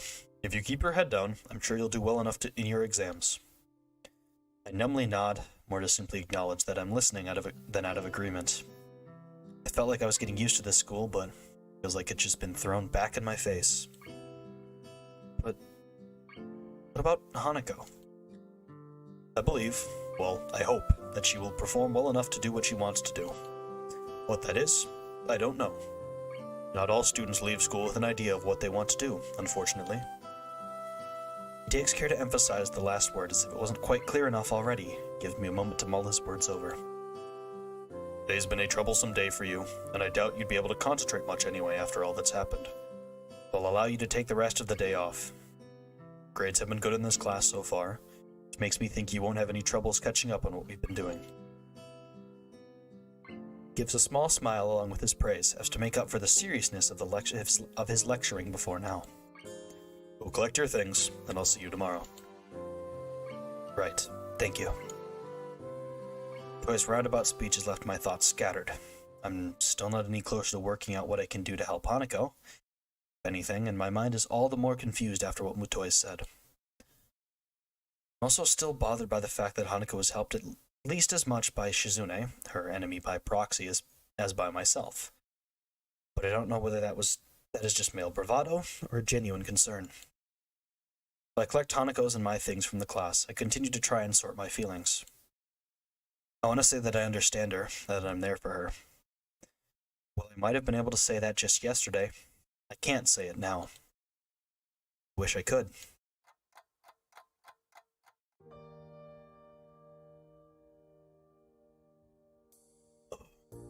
I don't know why my throat's getting tight. I think this is, yep. New C.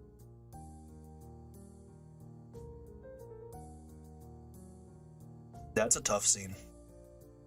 That is always a tough scene. It's the toughest non-ending scene in this route, I'd have to say. There's a lot. But that one, definitely. The way it goes. Ooh. I'm trying to rest. My throat's getting a little tight. I don't know why. To massage. Oh. Still feel a bit sore from my nap earlier.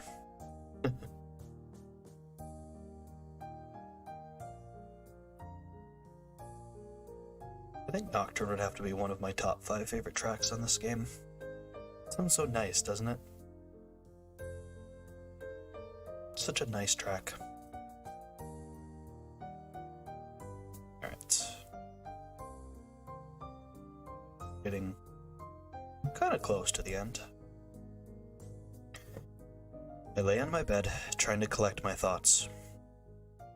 After Hanako's panic attack, I found myself fundamentally reassessing the relationship we share, and what I know about her. I had hard enough time dealing with 4 months in the hospital. One look at her scars told me that she was in one for a lot longer than I was. Be that as it may, I know next to nothing about her past. She has told me about the house fire, but only in the most basic way. And what of her family? Still haven't asked Lily about them. There hasn't been a good opportunity to bring it up. I don't know where she grew up, or what her old school was like, nor of her past friends, her wishes, and ambitions. Not even her taste in music, food, and movies. All the little things that I knew about all of my old friends. Just what have I been doing for all this time I've been with her and Lily? In the distance, I hear the bells signaling the end of classes. With any luck, Lily will soon realize that neither Hanako nor I are around, and return to the dormitories. My mobile phone starts to ring, cutting my thinking short. It quite startles me, as I've rarely been called since coming to Yamaku. Hello, Hiseo Nakai speaking. Oh, Hiseo. I'm glad I found you. You weren't at any of our usual places, so I thought this would be the fastest way to contact you. I probably should have guessed it would be Lily, as she's one of the few people I've given my number to. Even through the phone, her voice sounds slightly on edge. Hanako and I left class early. She had some kind of panic attack. The line goes silent. If it weren't for the background static, I would have thought Lily had hung up on me. I understand. Could you come by my room? I'd like to talk with you. Sure, I'd appreciate the chance to have a bit of a talk, actually. Good. I also have some bad news. I think we should discuss this in person. It's hard to grasp the seriousness of the situation from Lily's tone. She sounds so calm most of the time, but that could be a good or a bad thing, depending on how you look at it. Okay, I'll be right there. I collect Hanako's school things from my desk and head straight for Lily's room. I rap my knuckles on her door and she soon calls me in. Lily sits at the table inside her room, looking a little worse for wear. I guess that's because of the bad news. Following her gesture of invitation, I sit across from her and lay Hanako's things on the table. Well, there's no point in either of us waiting. Would you mind going first, Hiseo? What happened today? My memory of the incident is already beginning to fade, but I explain it as best I can to Lily. Inviting Hanako to work with the group, Shizune and Misha's questioning, our foray to town getting discovered, and the subsequent panic attack. I add Shizune's reaction, almost as an afterthought. Lily seems to take some kind of comfort in hearing about it. I guess rivals don't become rivals for no reason. There must be some history there, but now isn't the time to explore it. I see. She had said her therapist sessions were helping, but I had my doubts. It's quite a shame.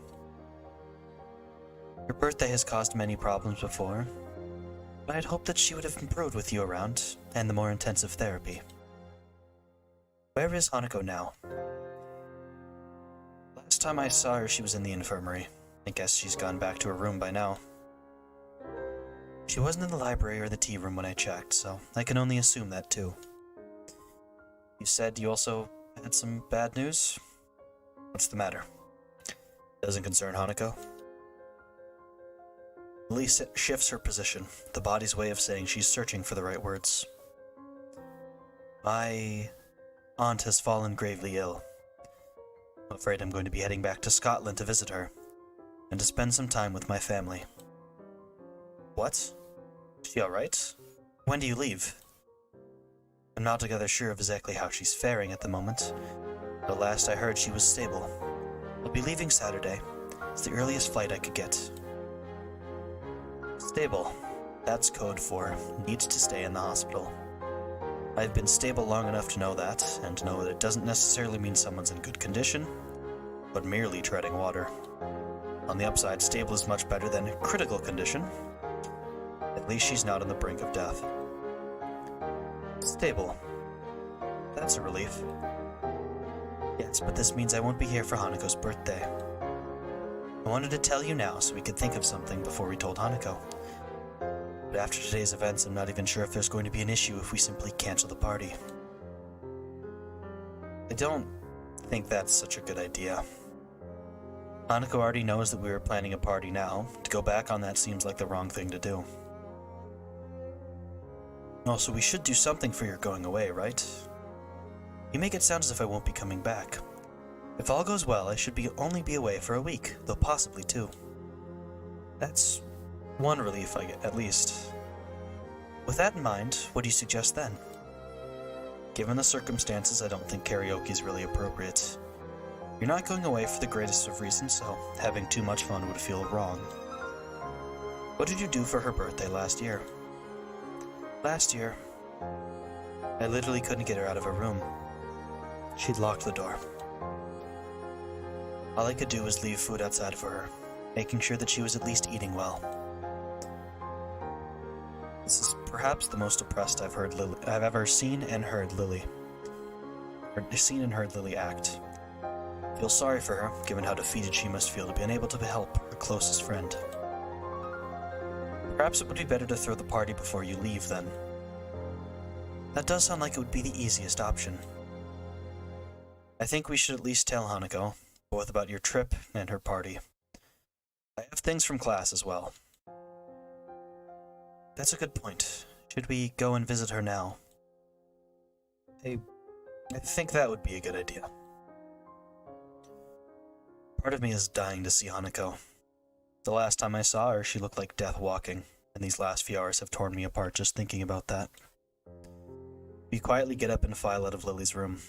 Hanako's door is the next door in the same hallway. Knocking lightly gets us no response, but the door proves to be unlocked. Lily pauses for a moment as the handle unexpectedly moves under her hand, before opening the door. Hanako's room is startlingly bare and monotone. There are no decorations on the plain white walls. A plain, dark blue blanket and only a few books, papers, and purely utilitarian items on the shelf. Even her bedsheets are monochrome. The entire room feels as subdued as Hanako's character. Hanako herself is laying curled up on her bed. She may not be crying now, but her eyes are closed tightly to stop herself. The tracks left by her tears still sit on her reddened cheeks. I quietly walk in and set her bag down on her desk, afraid of startling her too much. Hello, Hanako. Hiseo told me about what happened today. Are you alright? Hanako's eyes open, though only a little. I'm okay. She tilts her head slightly to look at me, noticing my grimacing before I can hide it. Sorry for making you worry. Really, I'm fine now. She really doesn't look nor sound okay, though at least she seems more calm than she was before. She still looks as if the slightest breath could emotionally break her. I said it before, right? You don't need to be sorry for this. Hiseo's right. I shouldn't have hidden something like a birthday celebration from you. I see Hanako shiver at the word. Lee picks up on the silence that follows and crouches down to Hanako's level. I'm the one who should be sorry, Hanako. Hanako's eyes open to peer at Lily. She looks at Lily for some time, taking in her face with those dark, analytical eyes of hers. Lily must have made the right impression on her, as Hanako recovers enough to prop herself up on the bed and shift to sitting on its side. Hanako worries about many things, but troubling others is foremost among them.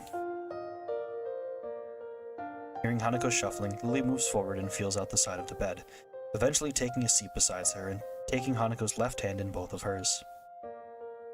The feeling of me being out of place when the two are together has lessened in the time that we've known each other, but it's still occasionally very much there. This is one of those times, I think. Lily, if you want me to go... I don't want that. Lily and I are both surprised at Hanako mustering her courage. A half-mumbled okay is all I can give her in reply, and I take her desk chair to sit in. Hanako, I'm afraid I have some bad news. So Lily's going to break the news now. With Hanako having affirmed our relationship so clearly, perhaps Lily thought the timing was good, or at least as good as it will ever be. My aunt has fallen ill, so I need to return to my family for a time. Concern replaces Hanako's remorseful expression. Your family? You mean in Scotland, right? That's right. Akira and I will be leaving Saturday. So you're going away? I won't be gone for long. Probably only a week or two. I'll be back before you know it, and Hiseo will be here, right? That's right, I'm not going anywhere. Hanako seems to take only minor comfort in this, but she does manage to summon some resolve from somewhere inside her. Is your aunt going to be alright? I'm not sure. Silence falls. It's depressing that the thing to truly bring Hanako out of her rut is another's misfortune. Decided to bring up the other matter that brought us here, to distract at least in part from the dismal feeling permeating the room. Anyway, we were thinking that it would be a good idea to have a going away party for Lily, and it could double as... yeah. I cut myself off before mentioning her birthday, as that seems to be a trigger for such fierce emotions within her. Lily gives Hanako's hand a gentle squeeze. Is it alright by you, Hanako? It won't be anything lavish or overdone, just something small in my room. So just in this school? Just us? That's right. Just the three of us. If you like, I could ask Akira to come as well. Okay. You're only going for a week? 1 week or 2, yes. I promise you it won't be any longer. Oh, okay. Most people would be upset at hearing about a friend's family member falling ill and happy at having a party, but with Hanako it seems that both events are on the same level. Alright then. You look like you need a rest, Hanako, so it might be best if we all went back to our rooms for now. You know that if you ever want anything, you can always talk to me or Hiseo, right? Lily's voice is pensive, an unusual edge for someone as confident in herself as she is. I understand. Thank you, Lily. Hiseo. Well then, good night, Hanako. Night. I let out a long breath after the door closes behind us. It feels a little like I've been deep underwater, and only now have been able to come up for air. Lily doesn't seem to be doing well either. She looks pale and drawn. You alright? I'm just a little tired. It's been hectic recently. Have you slept at all? A little tired sounds like an understatement given how you look. I think I've managed to get a couple hours of sleep before class. I'll be okay. I feel bad about pressing Lily right now. I think both of us are pretty tired from everything that's happened as well. I think you should get some rest. It's been a big day, and staying up isn't good for your complexion. Thank you for your concern, Hiseo. Good night, then. Okay. Night, Lily. I leave Lily in the hallway as she opens the door to her room. Begin to make my way to my own. As I walk down the quiet hallway, I can't get that image of Hanako out of my mind. Huddled and pitiable, lying helpless with tears on her cheeks. I began to think that she was just a normal, if extremely shy person. But her problems run much deeper. Trying to take our relationship further than what we share now. She's so fragile and vulnerable. Wouldn't be right. I don't need to be more than her friend in order to protect her. Try and stop anything like this from ever happening again.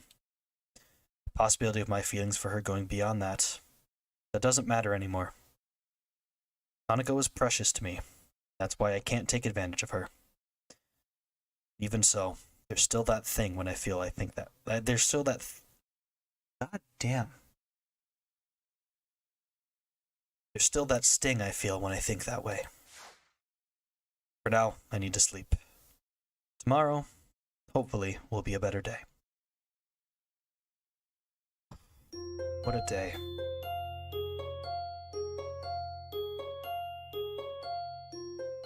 Overall, the toughest day before any endings.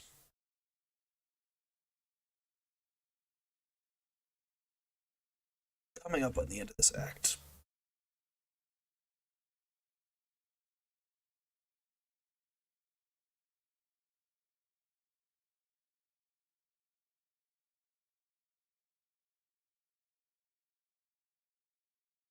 Just readjusting my guide. Oh, my neck.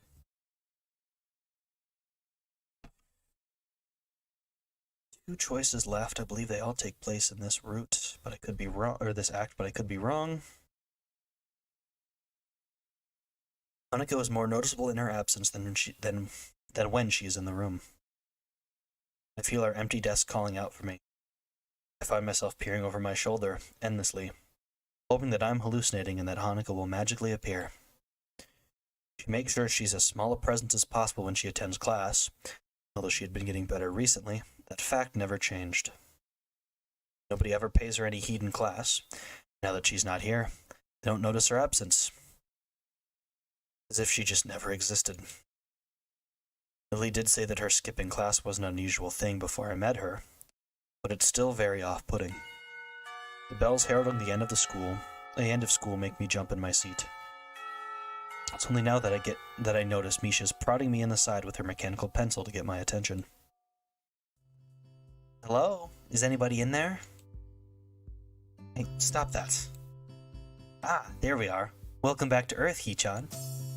What are you talking about? You keep on dazing off into space. Beginning to think you might be trying to contact alien life. I really didn't get much sleep last night, so I don't doubt Misha's words. I'm not sure whether it was due to my medicine's side effects, Hanako's panic attacks yesterday, my worrying about her in general, or all three. I yawned tiredly before resting my chin in my palm, having been reminded of how badly I slept. Hey, are you really alright? Yesterday kinda rattled me as well. Yeah, I guess. I wanted to speak to Hanako again, though. Did you see her last night? Yeah, Lily and I talked to her. This may sound a bit weird, but can you tell Shizune thank you? Both me and Lily. I know Lily technically didn't thank Shizune, but I could tell by her reactions last night that she wanted to. At least that's how it works out in my head. I think what Shi-chan is trying to say is you're welcome. The furious signing in Shizune's reddened cheeks tell me that what she said was entirely different. Her blatantly flustered expression is amusing enough to make me chuckle. What's so funny, Hee-chan? Was it something we said? No, that's not it. I was simply thinking about how cute Shizune can be at times. You're right. Hee-chan is really cute when she tries not to be. I noticed that Misha decides not to sign her response to Shizune. Maybe Shizune's rage is enough of a counter to any quantity of cute. Nevertheless, Shizune quickly calms down and signs something else to Misha. Oh, okay, Hee-chan. Shi-chan wants you to come with and have dinner with us. Dinner, eh? Turning away from them a bit, lest I be swayed by their pleading smiles, I begin to mull it over. The invitation certainly is tempting. A takeaway dinner with two cute girls is not a bad thing, after all. The thought of Hanako locked up in her room, though, keeps dancing on the edge of my mind. Sorry, I'll have to pass. Aww. Misha doesn't sign my response, but Shizune picks up on it easily enough and grimaces in disappointment.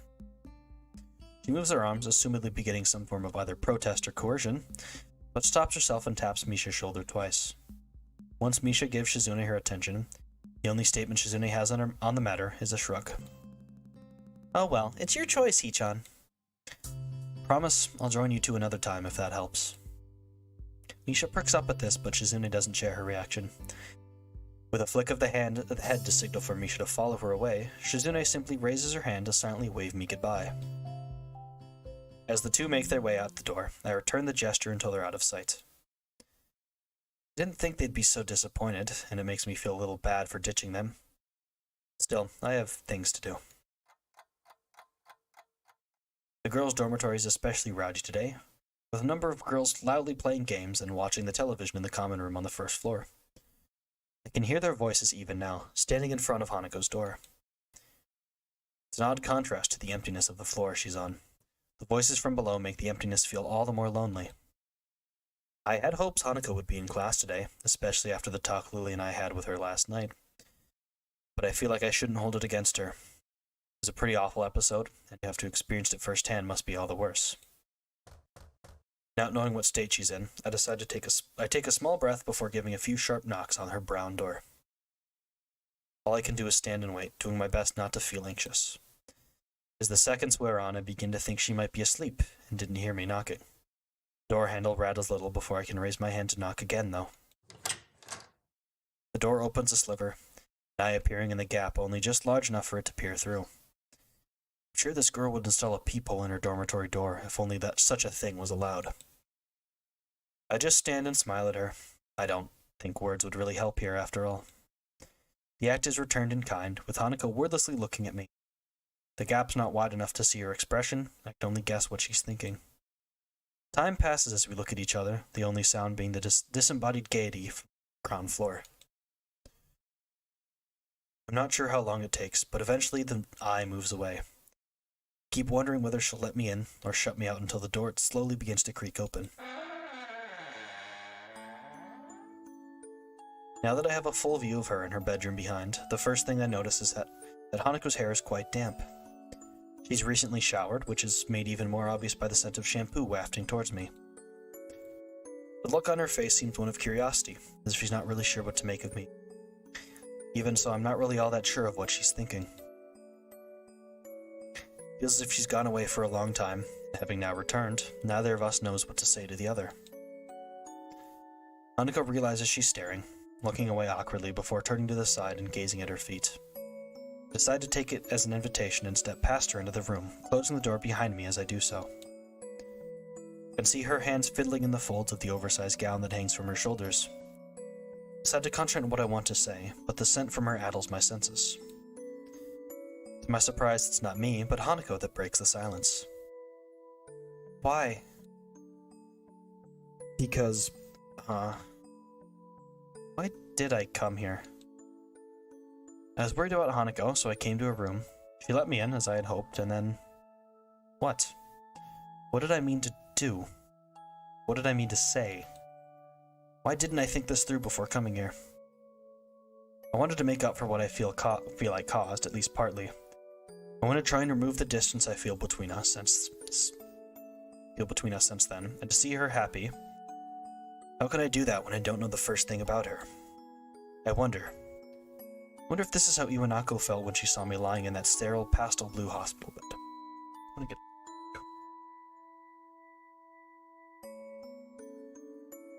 I'm actually gonna check something too.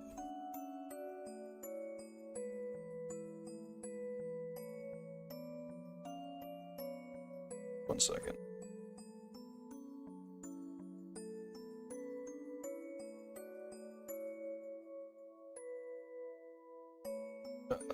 Sorry, I have to check.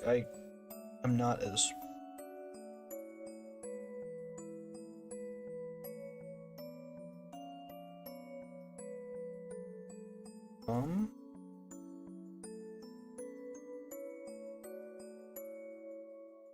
Okay, yep, alright, we're fine.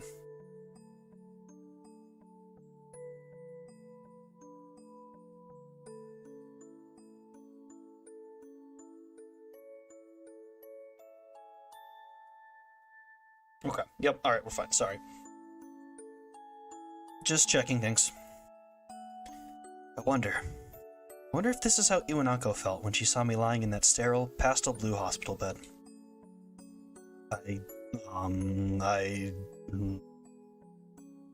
Deep sigh steadies my nerves a little and ends my stammering. I don't think I've ever felt this nervous around someone before. When I'm like this, I don't think I can lie. Even if I could bring myself to, Hanako would see through it right away. I don't know. I just wanted to see you, I guess. Her fingers stop moving, giving me a little surprise. Looking up to her face, she gives a sweet smile and a nod. That was a satisfactory answer for her? Since you're here, I'd like to play a game of chess with you. I almost hang my head in disbelief that all she wants to do, after I've been winding myself up so much, is play a game. Looking at her face, though, a tentative smile perched upon it, I realize that this is more than that. You could have not bothered answering the door. She could have shut it as soon as she saw my face. She could have asked me to leave.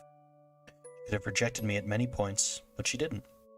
Now, with this calm face, she wants me to play the same game that we played when we first really spent time alone together. A feeling of relief washes over me. Everything will be alright. Hanako has let me into her world. As long as we can be together like this, I think everything will be alright. It would be my pleasure.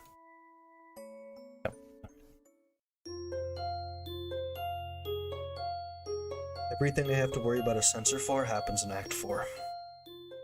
I think this is the last... Yeah, there's a couple more scenes, and then... Okay. I think the rest of them are fairly short. This one... Solids. Alright. Yep, alright. We're set. Save.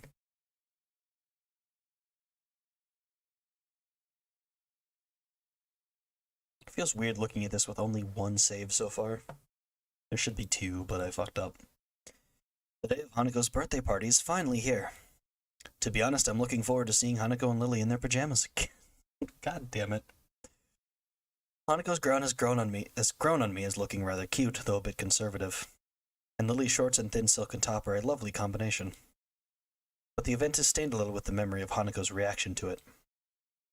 I still don't really understand what happened, only being able to vaguely guess at the possible reasons for it. But I don't think finding the answer will be as straightforward as asking her. With that in mind, I knock on the door next to Hanako's. Is that you, Hiseo? Yep, it's me. I can hear the pitter-patter of footsteps coming to the door, followed by the sound of the lock snapping open. I don't think I've ever seen Lily's door locked before, and it makes me a little suspicious. Once the door opens, the sight is a little underwhelming for a birthday party. Hanako returns to her seat at the table with a quick smile and a nod, leaving me to close and, assuming they want it to be kept that way, lock the door. As I do so, I realize that the scene before me is that of an evening tea party, just like any other between the two. Somehow I don't think I should be surprised. To my relief, Hanako looks relatively calm. The break from class has probably done her good and given her time to wind down a bit. I take a seat between the two, at the low table in the center of Lily's room, the brightly colored teapot steaming away between us. A tall brown bag close by Lily's side catches my attention. I covertly try to glance inside it a couple times, but can't get a good look from here. Looking to Hanako, it seems like she's as curious about it as I am. Hey, Lily. Lily finishes off the teacup raised to her lips before setting it down and giving me her attention. Yes? Just wondering about that brown bag. She pauses for a moment, then gives a slightly cheeky smile. That would be Akira's. Oh, yeah, sorry, we don't get to meet Akira this time. That would be Akira's present. Unfortunately, she said she was working and can't join us. Lily leans over and feels out the item inside before raising her arm. Her raised eyebrow as 2 items, not 1, rise from the bag. The glass necks are grasped by Lily on either side of her middle finger. So this is why she had her door locked. Wine. There are 2 small thuds as the bottles are brought to rest on the table, 1 red, 1 white. I want to believe that it's fake, non-alcoholic wine, but if it was, there wouldn't be any need to be this circumspect. Alcohol? Seriously? You sure this is a good idea? Lee smiles politely and giggles. I'm not really convinced that she is. These would be the presents from my sister. I know it's a bit questionable, but a little shouldn't hurt. If Lily took serious issue with it, I don't think she'd have agreed quite so easily. That aside, I had Lily squared as the serious and responsible type, maybe like an older Lily. But it looks like I was wrong. You aren't even legally able to drink yet. Well, in that case, I won't complain. They don't look bad either. I'm no connoisseur, but at least the bottles look nice. Apart from a surreptitious glass of wine or 2 given from my father at family dinners, I haven't really had enough to know what's what. Then, and I can't really say I'm a total straight edge. Going by Hanako's expression, she's thinking the same, and it's her birthday anyway. Shall I open one? Sure, I'll get some. My heart skips as I hear 3 sharp bangs coming from Lily's door. Hanako's head flicks around and Lily's eyes close as she listens intently. None of us want to be busted for this. Who is it? Let me in, I'm cold. Lily lets out a resigned sigh before motioning for Hanako to open the door. We do get to meet Akira after all, I remember. She immediately gets up and fusses with her gown before moving. Apparently still not quite sure of who it is, but trusting enough in Lily to do as she requests. I can just see a blonde, dark-suited figure become visible over Hanako's shoulder as she opens the door. Happy birthday, Hanako! Thank you, Akira. Hanako gives a small bow while twiddling her fingers in front of her. So this is Lily's elusive sister. Akira follows Hanako to the table after shutting the door behind her, giving me plenty of time to have a good look at her. She looks to be about the same height as Hanako and has short blonde hair that's quite roughly cut. That, in addition to her rather modest breasts, masculine suit, and deep voice, give her quite an androgynous effect. Without further ado, she plops herself down on the side of the table across from me. It's nice to have your company after all, Akira. Did work let you off? Yep, have to go back there in a bit, but managed to get enough of a break to drive down. So, this would be Hiseo then? A confident smile gets thrown in my direction, so I nod politely in return. Considering she jumped straight to using my first name, she's much more informal than her appearance would suggest. Wait, if she already knows who I am, that must mean that Lily's talked about me with her. I wonder what she said. Sorry for not introducing you, Hiseo. This is Akira Satoi, my elder sister. I see. Nice to meet you. person in question loudly claps her hands together, making Hanako jump a little bit. Akira notices this and looks uneasy for a fraction of a second before getting back into her stride. Only now do I realize that Akira hasn't paid Hanako's scars any undue attention. Hanako also seems to be comfortable, if not exactly relaxed, around Akira. Well then, I assume the presents got through? No point in waiting, considering Hiseo and the birthday girl look like they're pretty eager. Lily giggles as I awkwardly turn away, a little embarrassed by the fact that I couldn't hide my interest. Hanako's eyes are telling me that she wants to try the wine together with me, though, so I settle for a look of badly feigned indifference. Akira manages to uncork the first bottle with small effort, and Hanako goes to get some glasses before I get to pour the 4 of them full of white wine. I heard somewhere that white wine has less alcohol than red wine, so I think it would be the best to start with. Here's to Hanako, and a Lily strip. Cheers. Kanpai! Cheers. After the traditional raising of the glasses, we all take sips of the pale yellow liquid. It's nothing like the stuff I'd had with my parents, with the fruitiness of the flavor almost entirely hiding the taste of alcohol. That's bad. That's dangerous.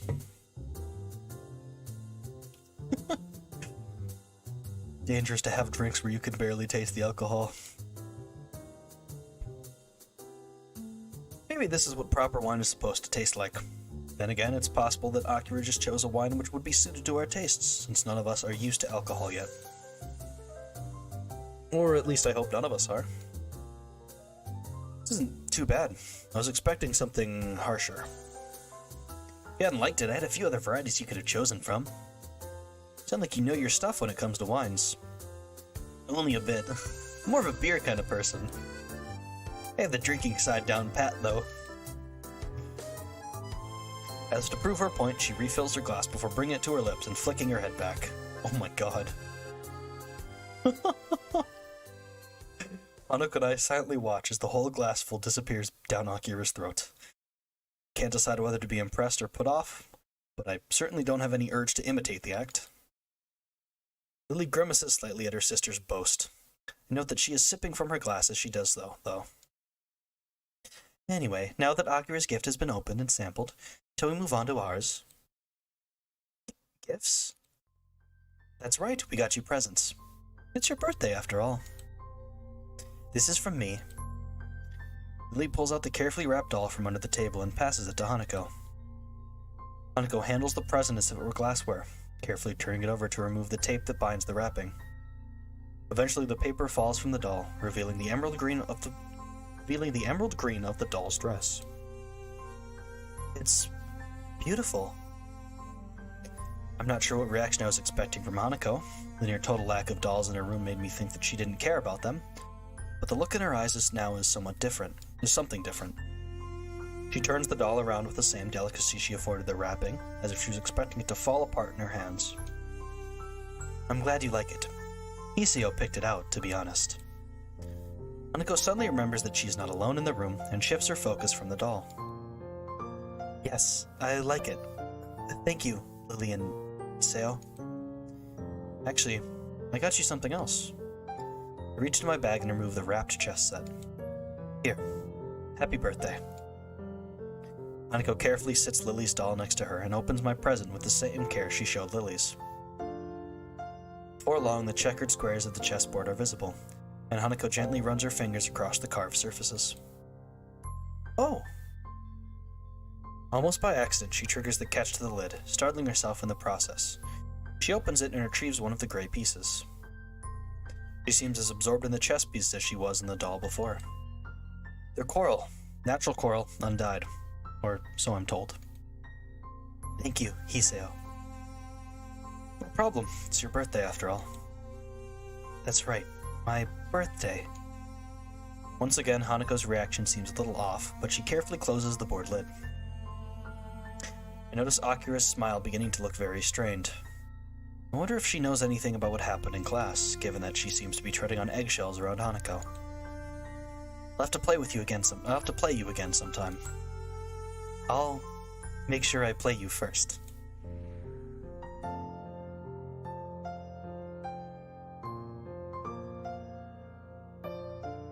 It does really look like Lily. I really like this CG. Cute chess set. It's so much like Lily.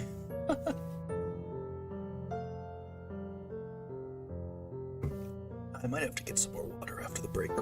After the chapters, or the scene switch. She takes the doll she received from Lily and holds it to her chest, together with the small chessboard, putting the piece on top.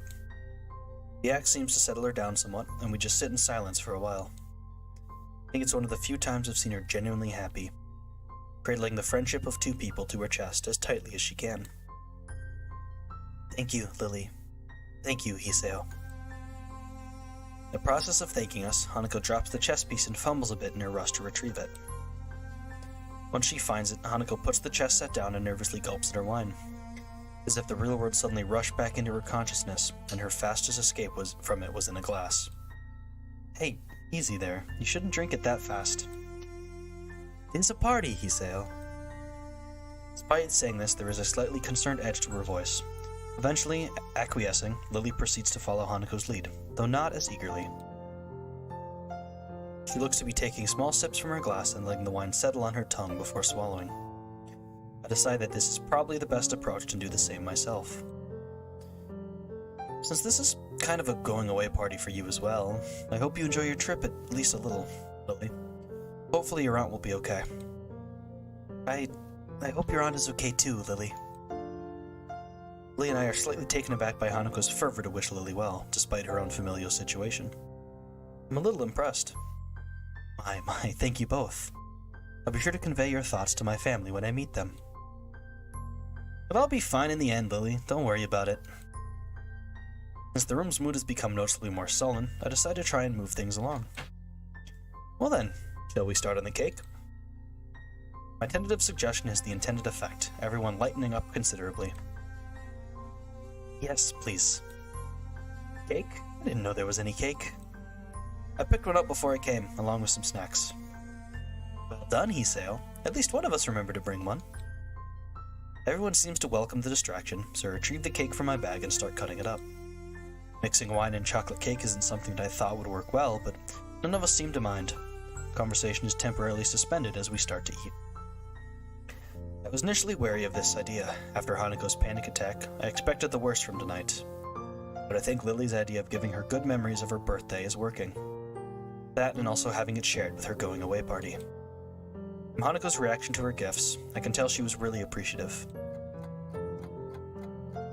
Hanako tries to pour herself another glass of wine, but ends up spilling some on the table.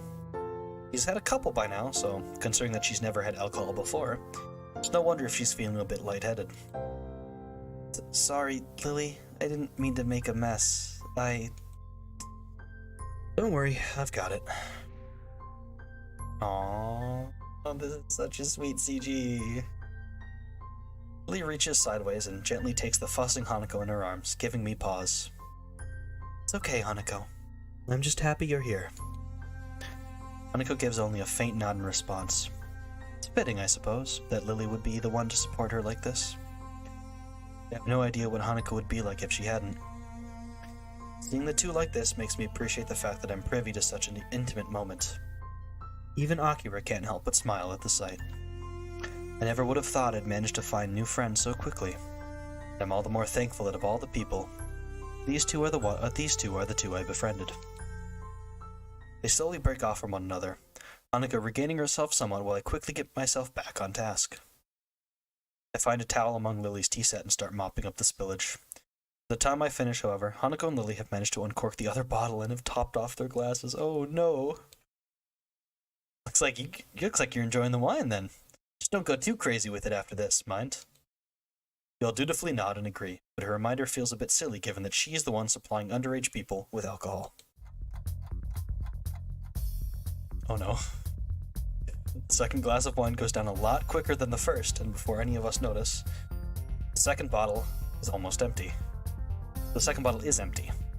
While Akira is helping us finish them off, Hanako looks to be almost equaling her in the amount she's had. My head is a little light, but I think I've managed to gauge my own tolerance surprisingly well. Hanako smiles lazily, toying with her doll's hair. I think it's a pretty safe bet that she hasn't moderated herself as well as I. I don't think it was Hanako's intention to get this drunk, but it seems that the alcohol hit her all at once. She has a very light frame, something which wouldn't help her handle booze well either. Lily cradles her glass, running a finger around the rim. Her cheeks are rosy, but she's managing to avoid looking woefully drunk. Akira is, as I somewhat expected, largely unaffected. Her smile might be a little wider than before, though. Maybe. Hanako suddenly hiccups and accidentally knocks over the doll. I think I should maybe go to bed. Thank you, Hiseo. Thanks, Lily. And Akira. She slurs Akira's name pretty hard, barely avoiding breaking out into a giggle midway through. She's completely plastered, and I can't decide whether I should feel a little bad or not for being amused at the state she's in. It really is bizarre to see her acting so carefree. Shame that it's only with the help of alcohol. Here, let me give you a hand. Akira begins to get up to help Hanako out, but she stopped when Lily gives a sharp cough. Iseo, would you please? Akira looks a little surprised, and I have to admit that I am as well. I don't mind the request at all, let alone when it's said with such a smile. It just comes rather unexpectedly. Sure, no problem. I pick up the cheese set and help Hanako stand up. Yes, a cheese set? What the... Boy. I pick up the chess set and help Hanako stand up. I do feel somewhat responsible for her, considering that, other than Akira, I'm probably the most sober person in the room. She nurses the doll in one hand and offers me the other. Good transition. We stumble out of the door, into the hallway, and into Hanako's room. Hanako bumping into me a number of times on the way. Inside the room, I flick on the light as Hanako turns her attention towards a shelf on her dresser. An elegant doll is sitting on it, staring into the bare room. There you go. You'll be safe in here. Aww. Hanako gingerly places the doll next to the other one and straightens its dress. They sit in silence, hair and clothes perfectly arranged. Just like the teapot in Lily's room, they serve as a distinct contrast to the dull whites and grays that permeate the bedroom. Satisfied that her dolls, her only two real possessions, are safe, Hanako takes a step back and stands up, staggering severely. I step forward to catch her, if need be, but she regains her balance without my help. For a while, both of us stand in silence as Hanako looks downward toward the cupboard. After a minute or two, she begins to sway a little from side to side. It's very off-putting. Are you going to be all right? Hanako raises her head and turns around to me as if she's only just remembered that I'm also in the room. What's unexpected is that she takes 2 steps towards me and wraps her arms around my body, her head coming to rest against my chest. I can feel my heart beating as all my senses feel like they're coming alive again after their deadening through the previous drinking. The smell of wine on her breath, the feeling of her fingers through my clothing, the scent of her hair underneath my chin. My hands remain out in front of me, not daring to touch her. The temptation is there to hug her, to embrace her, tell her everything will be fine. But this feels wrong. Really, really wrong. Hanako. But I want to stay with you and Lily. Hanako's slurring reminds me a bit of Misha. She probably wouldn't be pleased to hear that. No, I can't. You're a girl and I'm a guy, after all, and Lily needs to sleep. She gives a disappointed groan. So strange for her to act so forward. Don't worry, I'll see you again tomorrow, okay? I decide to rest a hand on her head to reassure her, deciding that this is as far as I'll allow myself to go in terms of physical contact with her while she's in this state. Hanako's head nuzzles against my chest. It makes me feel all the more uneasy with the situation. As her arms tighten around my back, I quickly decide to bail out. I rest my hand on her shoulder and give a firm but gentle push. Her grip tightens a little as I do so, but she eventually breaks off. I don't want you to go. Hanako, please. Akira and Lily are going to start thinking weird stuff if I take too long here. It's perfectly true, too. I really don't want to take any chances, and I feel very uncomfortable right now. I shouldn't try to read anything into the way she's acting right now. I read that aside from alcohol lowering inhibitions, people can react to getting drunk in many different ways that don't necessarily reflect reality. Even without that, there are plenty of ways to interpret what she's saying. As long as she's safe, I'm going to try and get out of her room as soon as possible. Hanako hiccups again, looking a right mess as she stands up and looks down as she stands and looks downcast in the center of the room. Her personality changed as she drank more and more. Now, all alone in her room with me, her previous brightness seems to have left her. Was she just acting upbeat to make sure we didn't worry? Even if she was, what could I possibly do for her? I'd do exactly the same thing in regards to my own condition. Distancing myself from my thoughts, I eventually managed to corral Hanako towards her bed, though her attempts to tame the wild sheets on it end up accomplishing little. Sorry about tonight, Hanako. I know you probably won't remember any of this, but happy birthday. I'm sorry I couldn't do more for you. She looks up at me for a moment. I have no idea if what I said actually got through to her. Any chances to ask is lost as her eyes peacefully close. I sigh in relief before quietly backing away from her and leaving the room, flicking the light switch off as I go. I hesitate a little before opening the door to Lily's room again, quickly rehearsing what I should say if I get questioned about Hanako. After a few seconds, I still can't come up with anything. I open the door and make sure to close it behind me, lest any passing student catch a glimpse of the wine, before turning my attention to the two girls at the low table. Akira is casually smiling, as is Lily. I welcome the change from the mood in Hanako's room. Is that you, Hiseo? Yeah, I got Hanako to her bed. She's sleeping now. That's good. I have to admit I hadn't thought that she'd drink quite so much. Hey, it's fine. She's all safe and tucked up in bed now. The way she is. She awkwardly trails off, though Lily and I would hardly protest. For someone so anxious and fearful, drinking would give an easy out from those constant feelings. Wish I could do more for her. I feel useless. Looking at Lily, I think back to what I asked myself in town. My relationship with her is that of a friend, and has only ever felt that way. Now I think I know why. Lily's been there for both Hanako and me since I first met her. But she's like that for everyone, trying to do her best to make them feel better. With that in mind, then what's the bond between me and Hanako? After rescuing our relationship following the panic attack, inadvertently triggered during class. I keep breaking up sentences when they shouldn't be. Oh, I actually know what's left still. I feel like we're back to being friends, but she's on my mind more and more. I can't say I view any other girl in quite the same way, but maybe it's just a normal reaction to someone acting like this. Say, Akira. She yawns before looking at me. It is getting pretty late. You know about what happened with Hanako, don't you? Yeah, Lily told me. Negotiated pretty hard for a break so I could come down and help make her birthday a bit brighter. We get along pretty well. Surprising to hear that from someone as extroverted as her, but if Hanako came to know her through Lily, maybe she had some time to get used to Akira.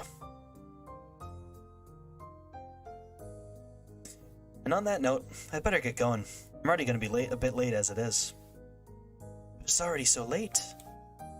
Sorry, we got a bunch of work dropped on us, so overtime it is. She levers herself up with a grunt and heads past me towards the door. Just before she leaves, she turns back towards us. You haven't forgotten about the time for the flight and all the rest. Don't worry, I have everything ready. It's just a matter of packing when it gets close to the time to leave. Atta girl. I'll see you later. I'll see you guys later then. And with that, she disappears through the door with her hand held high in farewell. Your sister is something, alright. Probably should have thought that comment through before saying it. Regardless, Lily seems quite amused at my appraisal. You okay after all that drinking? Not wasted and just hiding it well? I assure you, I am quite alright. I can moderate myself. You seem quite self-possessed as well, if I do say so myself. Yeah, well, I guess your moderation applies to me as well. With little hesitation, I take a seat at the table in front of Lily. I want to address this directly, if for no other reason than to settle my own thoughts. I've been meaning to ask this, but it took me a while to make up my mind.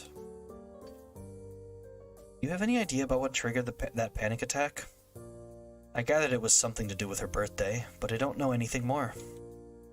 Even Akira was being really careful around her, so I assume she knows as well. Lily's smile drops, the gaiety of the birthday party now well and truly over. To be honest, I'm not sure of all the details myself. Hanako told you that she was in a house fire. She told me as much after we met and spent a lot of time together. Other than that, she quite simply never told me. She never told you. Assuming the worst, what does she have to look back upon? Life of isolation and possibly even the death of her family. Maybe even going as far as blaming her existence for their deaths. Even thinking about what little I know of Hanako's past is bleak. To have lived through all that and to live on with those memories must be infinitely worse. Lily looks similarly depressed, but I can see her rebuild at least some of her composure before my eyes. I get the feeling that both of us are talking more frankly than we might otherwise do, thanks to the wine. But it feels like just talking this out is a good thing anyway. I feel kind of helpless about it. When it's put like that, what can I possibly do for her? I'm not wholly sure I should tell you this, but Hanako told me that you visited her the day after we both went to check on her. I must admit that I did not predict she would take such a step so quickly after what happened, nor did I expect you to. I think it was a nice gesture on your part. It wasn't much, really. Just at times like this, I sometimes think it would be better if we never had to leave Yamaku, or at least this town. Things are so much easier without others around. I didn't expect Lily to look quite so troubled at what I say. For a while she looks lost in thoughts. She moves to speak, but stops herself as soon as she does. Oh, come on. It's a bit off-putting. I think... Tell me, do you have anything planned for Friday evening? Friday evening? No. Isn't your flight to Scotland the next day? I don't think it would be a good idea to tire yourself out before you even get there. I'll be alright, you needn't worry about me. I do this tomorrow evening, but I imagine Hanako will be feeling rather off for a while. The thought of how she's going to be tomorrow makes me grimace. Maybe we should count our blessings she didn't end up simply throwing up from drinking so much while having such a low tolerance. Well, I'm going to be able to attend whatever you're planning. What is it? Nothing unusual, I assure you. Just a little excursion. You better be off, Hiseo. I can't imagine it's long at all until curfew is here. Oh, damn curfew. Completely forgotten. I look at the clock next to Lily's bed, but it seems to be some oddity without written numerals, which I suppose makes sense, given Lily's condition. Not wanting to risk a haughty security patrol giving me a scolding, I get up and decide to go to my dorm, as she says. Well then, guess I'll see you and Hanako tomorrow, assuming that both of you manage to get up in the morning. Thank you for your concern, Hiseo. Until then. With that, I make my way out of her door and into the hallway. Hope her idea will be a good one.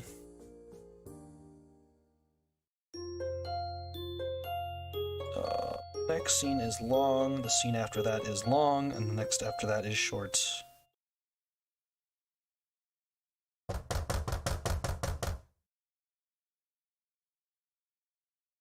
Alright.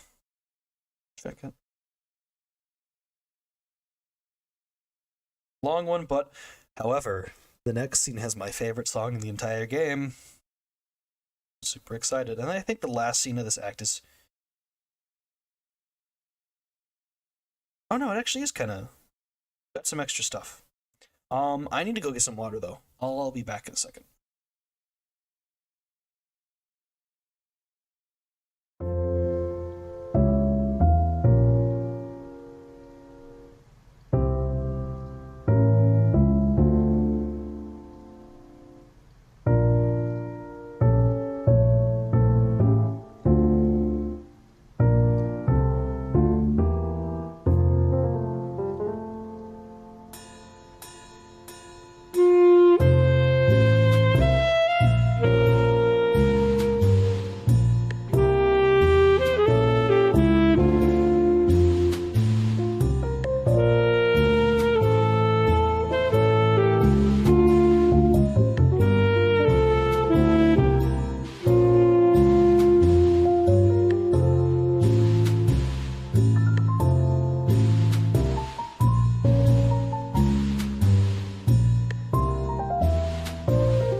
Alright, hello, I'm back again.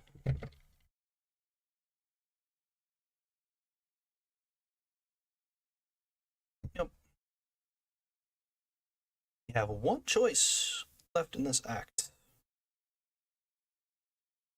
I also have to make a save for completion. The hammering of a fist against the door feels like a nail being pounded into my head. Once, twice, 3 times.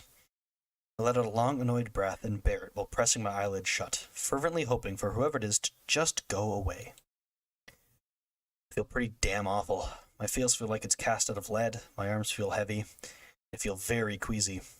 It's been like this since I woke up half an hour ago, and I can't summon the energy to pick myself out of bed. So this is what they call a hangover. I wonder if perhaps this is the best treatment for teenagers who desperately want to try drinking in a way that to feel like an adult. Considering how unpleasant this is, it's not something I want to repeat. A series of thumps rings out again, reverberating around the small room. I wish they'd just give up already. I have no intention of getting out of bed for them. Seconds pass, turning to minutes. No more knocks are coming from the door. Whoever it is must have left. Thank goodness. Looking to my clock, the time when I really should think about getting dressed and ready for class is approaching. I don't think I can manage it, though. I hate cutting class, but I don't think I'm going to be able to get much done at this rate. Until I look like a mess without needing to look in the mirror to confirm it, too.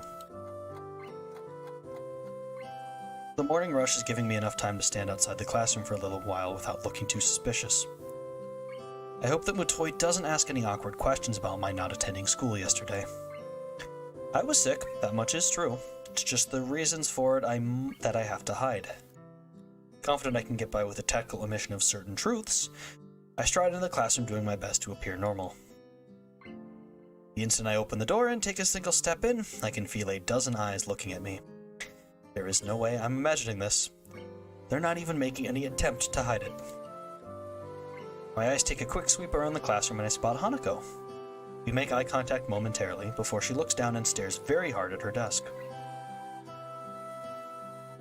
Did she spill the beans? Mutoi may be okay as far as teachers go, but underage drinking on campus is not exactly something that would be taken lightly. I look to him with some trepidation. Feeling better today? Yeah, thank you. He motions for me to take my seat, my legs feeling like sticks as they carry me there. This is going to be a long day.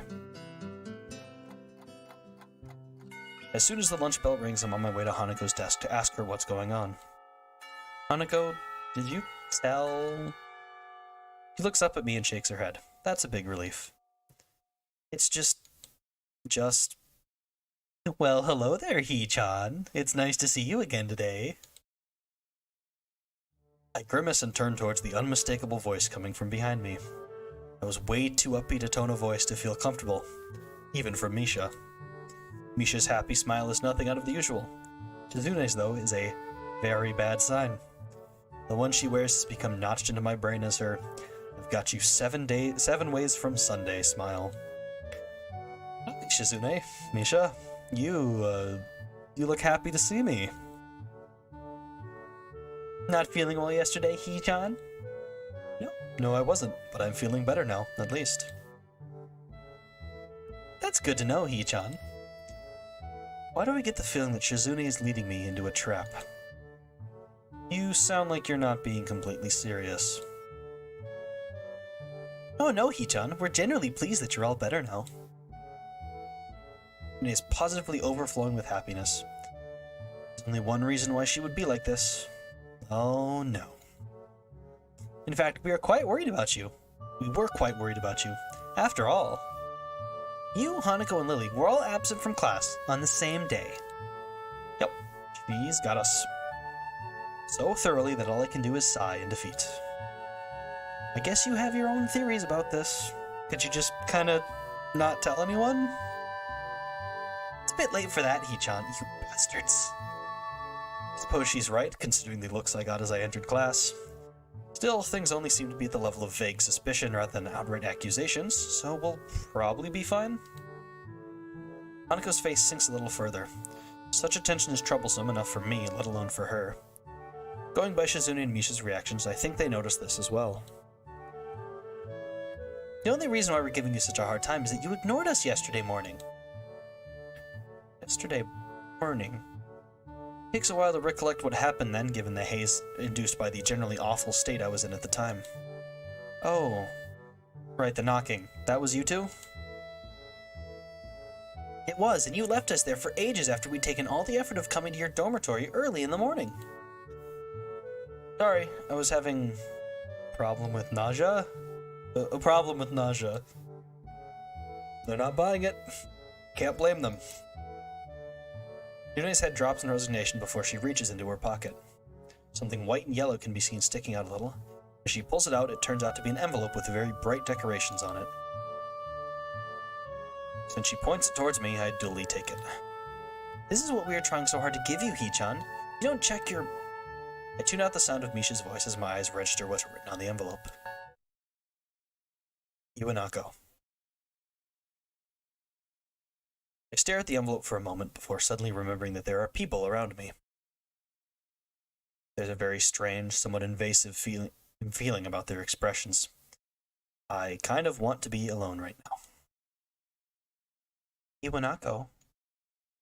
It's nothing. Thank you for bringing this, you two. I should think so after what we went through to get it to you. I step back and say my goodbyes. Misha theatrically pouts even as I go out the door. But Shizune and Hanako remain visibly curious about my reaction. I hope they won't interrogate me on this later. The smell of the gardens is, as always, a very pleasant sensation. Some of the most visible signs of how well funded this school is, aside from the sheer size, are the expanse and condition of the grounds. A good number of students can be seen eating lunch, chatting, and playing on the bright green lawns. Even some of the staff is enjoying the summer here, keeping watch over the students and idly walking along the long concrete paths. I'd never seen a sight like this in my home city. On excursions maybe, but certainly never in the school or anywhere near where I lived. Even the bench I sit on to read is warmer thanks to the summertime sun, reminding me why I haven't worn the school blazer even once yet.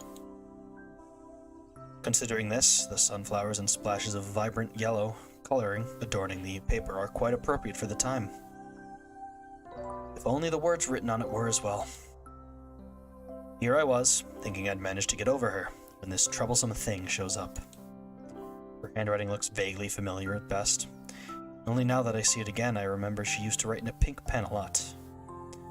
She was always very girly, for lack of a better term. But she was also quite fragile. I never knew if I liked this aspect of her or not. With the arrival of this letter, that question seems to have become largely moot. The letter begins with not much more than an update on the state of things going on in her life. My old class had a good start to the school year. Many are anxious about the exams that will be coming up in the future, etc. But it ends on a very personal, if brief, note. It feels a bit like she wrote most of the letter just to try and soften the blow from the ending. I wanted to somehow express my feelings, but the right words didn't come to me. I couldn't say anything to comfort you. I really am sorry for not being able to support you when it mattered the most, even though I like you so much. At least now, finally, I can be more honest. If I could go back to those quiet days in February and March, I'd tell you not to give up on yourself. That's what I would say. Maybe you wouldn't have drifted so far if I had just said something. I hope you've managed to get back on your feet on your own. Now that the distance between us is also physical, it also feels more final somehow. I wonder if we will meet again. Perhaps it's for the best if we don't. Still, if you would like to correspond with me, by all means write me back. I'd very much like to hear about your new school and how you are doing. I wish you all the best. Sincerely, Iwanako. And so, that's that. Our relationship is over. Nice, neat, and tidy, with no ambiguity. I hadn't held on to any illusions that it could ever begin anew. Last time she visited me, neither of us said a thing, except for the one word she said as she left for the last time. Goodbye. Be that as it may, this feels more final. Capstone on an experiment that both of us tried and failed at. A loud shout draws my eyes away from the letter. It's just some students horsing around, with one of the teachers standing nearby, coming over to talk to them. Are you okay? A tentative voice comes from my side. For a moment I assume it to be Hanako, but it's actually Yuko. Oh, hello, Yuko. I thought you'd be in the library. He gives a cheerful smile, one quite fitting the atmosphere, and flourishes the empty wrapper of a roll in her hand. She must have someone else covering for her while she grabs something to eat. Reminds me that I haven't had anything to eat yet. I don't feel hungry though, and skipping one lunch won't hurt. Mind if I sit here? Sure, go ahead. I quickly slide the letter back into its envelope, slipping it inside my bag, propped against the side of the bench as Yuko takes a seat. She drops the wrapper into a bin beside us. Without much else to do, I lean back and take what enjoyment I can from the sun, silently reflecting on the letter. The lush lawns, the clear blue skies, everything looks so different from the way it did back then. Even the school surroundings, from the hill it's on to the woods around it, are completely opposite to the urban scenery I remember. Maybe this is what it's like to feel homesick. Then again, it's not an outright bad sensation. The feel of the area around Yamaku, while very different, is also nice. I think I could get used to it. Hey, Hiseo? Yeah? You didn't answer my question from before. I wasn't gonna say anything, but you still look troubled. If you don't want to say anything though, that's okay. I don't mind at all. Sorry for asking something strange like that. I don't mind. It's just... I got a letter from someone I knew before I came to Yamaku. Made me think about some things. I thought I'd managed to get over most of the problems that my accident caused, but now I'm not really so sure. Kinda wish I'd never seen it. I don't think that's good, Hiseo. When my boyfriend left me, he did so very suddenly and never let me know why.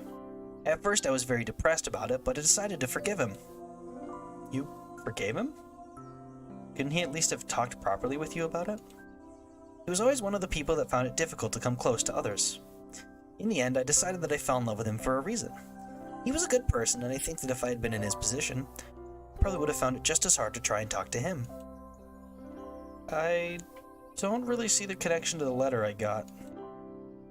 I meant that, how should I put this? It must have been very hard for that person to send that letter. If they did, I think they must have thought very hard about exactly what to say. Nako managed to write this letter and bring a final close to a relationship. Something that I'd never managed to do. Whereas here I am, trying to protect and help Hanako as best I can. Especially with Lily leaving for a while. I'm not even able to deal with my own problems. Does that make sense? She's taken my non-response and furrowed brow as doubt. She really reads faces too much, just like a certain other person. Yeah, that makes sense. But it was just kind of a shock, really. I think I'd tried to fool myself into thinking that my life reset when I came into Yamaku. But now I'm suddenly aware that it didn't. I'm at a bit of a loss about how to deal with these feelings. Oh, need water.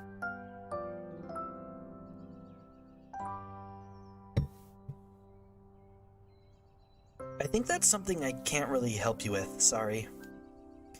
It's fine. I think being able to talk with you helped me get things sorted out a bit better in my head. So thank you anyway.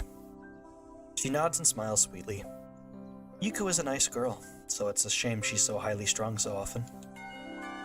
The school bell ringing out startles us both. I was supposed to be back before the bell. Oops. She jumps off the bench and almost races off without a second word, but turns on her heel as she remembers she was talking to me just now. I'll see you later, Hiseo. Cheer up, okay? I'll try to.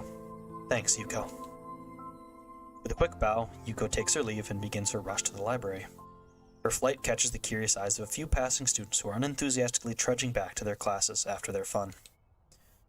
Reluctantly standing from the bench, I dust myself off and join them. Even while I walk through the gardens back to the main building, the thought of the letter in my bag doesn't stray far from my mind.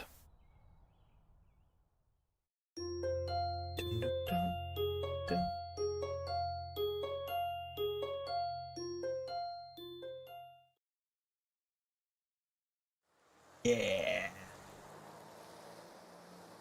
I love this scene. maybe my favorite scene from the act. Or from the... My favorite scene from the route, possibly. That's not really an ending or anything. It's super nice. I'm excited for it. The feeling of walking through the streets is one of very deep nostalgia. While Yamaku may be like the reverse of where I lived in the past, the city at night is amazingly familiar. My eyes are moving constantly from the bright electronic screens glowing high in the night sky, to the street lamps piercing the darkness with their light, businessmen enjoying themselves after work, and the busily talking couples on dates. Even if I didn't want to, I can't help soaking in every aspect of the city. I savor its familiarity like a sweet candy sitting on my tongue. Lily is walking to my left with her cane swaying to and fro, holding onto her sister's arm for guidance while talking to her. Compared to traveling by taxi or bus, being driven by Akira in her rather nice car was a much more enjoyable experience. Maybe not for the person on my right, though. While Lily was used to her sister's driving style, and I quite liked a bit of excitement, Hanako was holding very tightly to the door for most of the trip. Everything looks so pretty at night. Hanako quickly looks down yet again as she accidentally catches someone's gaze. Yeah, it does. My answer isn't very thoughtful, since I'm distracted by so many thoughts that I find it hard to keep up on small talk. One of those distractions, aside from the city sights, is how Hanako looks. This is the first time I've seen her in something other than her school uniform or her pajamas. It gave me pause when I first saw her outfit. We met up at the school gate. Considering how much her head is lowered when people walk near us, I imagine that hat she wears is more than a fashion statement. While initially I was wary of Lily's plans to take us out in the city, when night fell it became obvious she had thought about this. Not many people have paid Hanako much heed, since the darkness hides her scarring well. So, we're in the city. Any ideas on what to do? Akira beams a smile. Something tells me that she's the one who's making this particular decision, even if her sister may have proposed the outing in the first place. You'll see, just follow us. I nod and try my best to stifle a grimace. After what happened during Hanako's birthday party, I don't trust Akira's judgment all that much. We keep walking, and I notice that we're passing more and more cafes, restaurants, and other eateries. Every once in a while, a drunken man in a suit comes out of a bar, usually being supported by another, but for the most part, the customers around this part of the city look young and fashionable. Different kinds of music come and go as we pass by each business.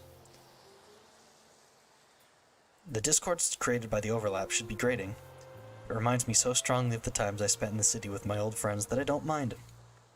Hanako and I have started to drift a little apart from Akira. It comes to a stop when I hear a soft thud from beside me. Sorry. By the time she rights herself from her apologetic bow, the middle-aged businessman she bumped into is walking away after mumbling a half-hearted apology. Hanako looks a little put off by the experience, and she quickly skips ahead to match my pace. Notice her head hanging low once more. Probably bumped into him because she was looking downward and not where she was going. I step to the side a little and put one hand on her far shoulder, drawing her closer. Iseo? It's okay. You can walk closer to me if you want. Hanako hesitates, but eventually nods in assent.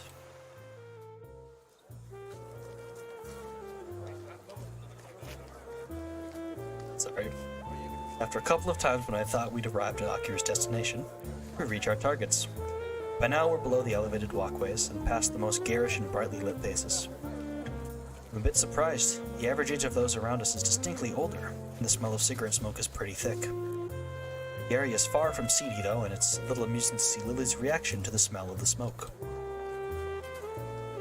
While it's masked by the low talking of those around us, jazz music can be heard emanating from inside. Looking up at the dimly lit sign, it becomes obvious why. A jazz club. I have to admit this isn't what I expected. Lily gives an amused snort and a smile. Somehow I feel I should have known it, Akira. As we talk outside, I notice more and more odd sideways glances directed our way. People awkwardly catch themselves staring and look away, but that just makes it more obvious. I had noticed this occasionally when we were walking, but it's more pronounced now. I've never experienced anything like that in my life. An average-looking Japanese teenage guy, just a little taller than normal, isn't the type to draw attention without making an effort. Hey, come on, just because you're a teenager doesn't mean you can't have a taste, right? Well, I don't really mind the music, if that's what you mean. I don't mind it either. She's only just managing to force the words out. It contrasts heavily to when we're alone in Yamaku, and it disappoints me a little that she's so highly strung for what's supposed to be a good time out on the town. It's hard to read Hanako's face as she keeps looking downwards. It's a little wonder if she doesn't often come out in the city because of this. It makes me a little thankful that my own scarring is easily hidden. Lily has a similar way of attracting people's gazes. The reason for that is clearly different. She hardly looks like a native. The same can be said for her sister. That much is far more noticeable than her blindness from a distance. She may not be able to see this for herself, but I have little doubt that she can hear the odd whispered phrase from people who think they're out of earshot. Be that as it may, she doesn't seem to show any sign of either annoyance or pleasure at the attention. Akira's still as confident as ever, though. Flashing a smile, she strides in with Lily by her side, and the two of us following behind. I expected my eyes to need adjusting to the light inside, but it's not much brighter than outside. The music we'd heard is clear now, mixed in with the sound of glasses moving on the tables and counter, and the husky chatter of the patrons. Looking to my right reveals the music's source, a jazz group playing behind some tables. I love this song.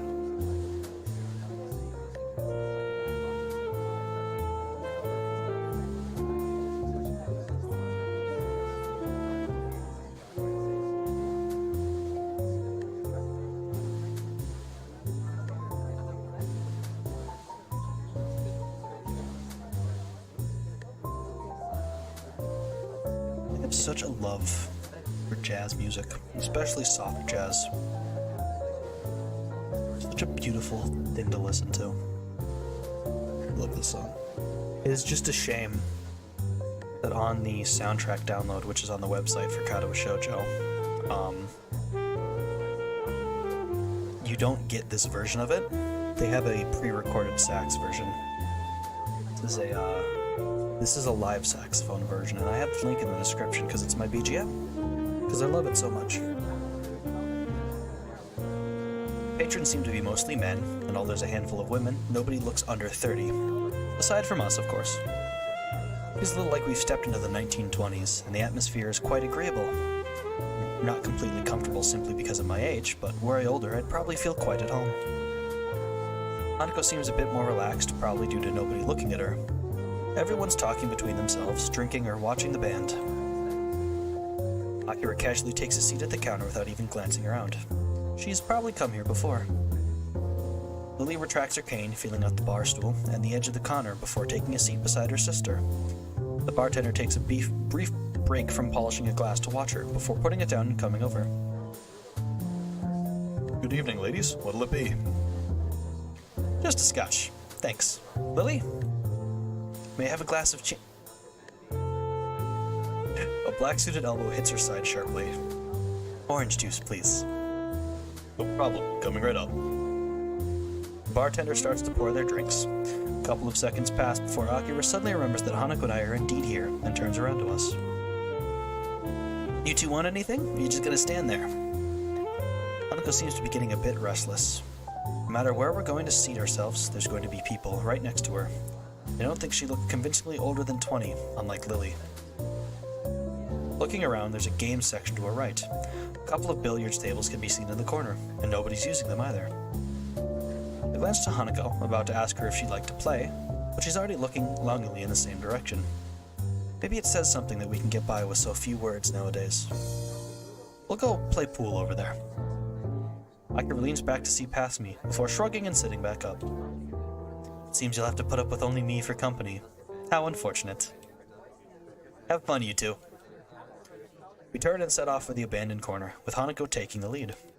The prospect of a nice quiet game away from everyone makes her walk noticeably faster. Her eyes stay firmly fixed on her prize. The table's full size and well lit despite the surrounding darkness, thanks to the bright overhead lights. A huge painting of something covers the wall. There aren't many people milling about this corner of the club, and I can see Hanako becoming a little less tense as a result. You know how to play? I'm no expert, but yeah, I do. And, 8 ball? Sure. Hanako gets the chalk and 2 cues from a set of hooks against one of the walls, while I fetch the balls from the table's pockets and grab the rack from a shelf underneath. She patiently waits as I get the table set up. After slotting the final ball into the rack and doing some last adjustments, I end up having to fight my perfectionist urges in getting the bottom row of balls exactly perpendicular with the edges. With the balls arranged and ready for play, I step back and take my cue from her outstretched arm. I carry out a quick inspection of the tip before I'm satisfied that it's in good condition. So, you've played before? Once or twice. I just kind of know the rules. The air between us feels a little awkward. She's still pretty nervous, understandably given that we're in public. Eventually the silence becomes too much even for Hanako. She begins to quietly stammer. Oh, break. Think for a moment before reaching into my pocket and drawing a coin. I'll take heads, your tails. After a nod of agreement from Hanako, I flick the coin up in the air, catch it, and flip it over onto the back of my left hand. Looks like it's you that gets to break. Oh, I love this CG. Hanako nods again before taking up her position at the end of the table. She's not usually this quiet around me, but I'm not wholly sure if it's because of the tidbit of information about her past that slipped out moments ago. The cue comes back in a practiced gesture before smacking dead into the center of the cue ball with a thud. The white ball skates across the smooth green expanse before smashing into the carefully arranged balls at the other end. Balls skitter across the table at high speed. The break was good, with the balls being nicely distributed around the table. My eyes are already flicking from one to another to pick out the easiest candidates to pocket. Hanako retreats from the side and I take my shot. Well done. Something after Hanako says this that I realize the ball I was shooting at was sunk. I look at her and notice a small smile on her face. It's nice how playing games seems to loosen her up a little. Guess I'm stripes then. I take a step back and let her take the next shot, but she doesn't advance to the table. Rather, she looks down a little and rubs her arms. By now, I can identify this as one of her gestures that means she wants to say something, but isn't sure enough of herself to do it. Oh, my neck. What's up? It's just, you had a nice smile. Do you like playing this? I sigh and lean back against the table. I like playing, yeah. I think I was smiling because it's really nostalgic, though. Hanako tilts her head quizzically. Me and my friends used to play pool in the game centers near where we lived pretty often, and at night, too. Wouldn't your parents? My parents both worked, so they didn't mind me not being in the house. I stayed on top of schoolwork pretty easily as well, so there was plenty of time to do other stuff at night. The conversation dies down, with Hanako's timidity getting the better of her. In response, I get off the table and let her take her turn shooting. There aren't many solids in easy positions, so Hanako bends down and takes a while to line herself up properly. Hanako's expression is the same as when we play chess. A relaxed but focused concentration. Athletes sometimes talk about getting into a zone where nothing unnecessary enters their mind, and I wonder if that's something she can do. Her posture is good, better than mine to be sure. Very close to a textbook method of playing, whereas I tend to contort myself into whatever position I feel is most natural for the shot I'm taking. She lines up the cue. The cue comes back and she does a couple of practice movements to make sure she's lined up correctly. Hanako takes games so seriously. It's the only real hobby I know she has outside of reading. It feels good to be able to share this kind of experience with her. She takes the shot after careful consideration, and the cue ball zooms off towards a ball sitting at the slight awkward angle near a corner. Hanako's careful preparation pays off as the cue ball hits and sends the ball rolling towards the corner pocket. For a moment it looks like it'll stop just on the lip of the hole, but eventually tilts just enough to drop in. Man, that was a hard shot. If you can pull that off, I don't think I have much hope. I'm not that good. Not just the shot though. Even when lining it up, you looked really serious. You like this with chess too. The praise makes her a little flustered. She sets the cue against the table and stands, turning to me. I just like those kind of things. Her fingers are twisting and turning tightly. When I was in the orphanage, I just kept doing the things I liked before. If I played games with the others, that was enough for the helpers there, so...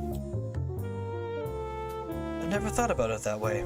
Staff at an orphanage would naturally want to have everyone socialize at least a little.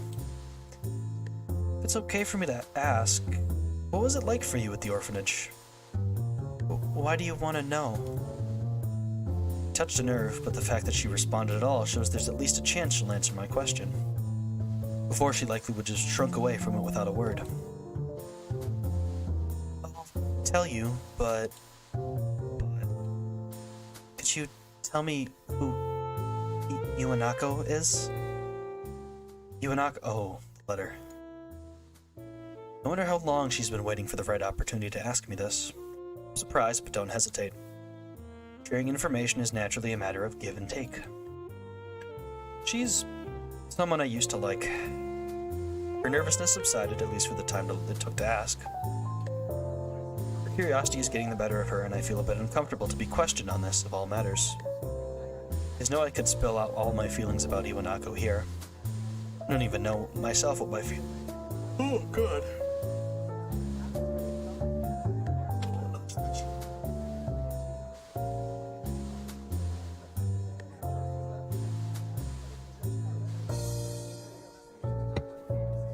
I don't even know myself what my feelings regarding her are, even after talking to Yuko earlier, and I want to avoid the subject around Hanako. Hanako doesn't look overly satisfied with the awkward ending to the discussion, but thinks better of continuing it.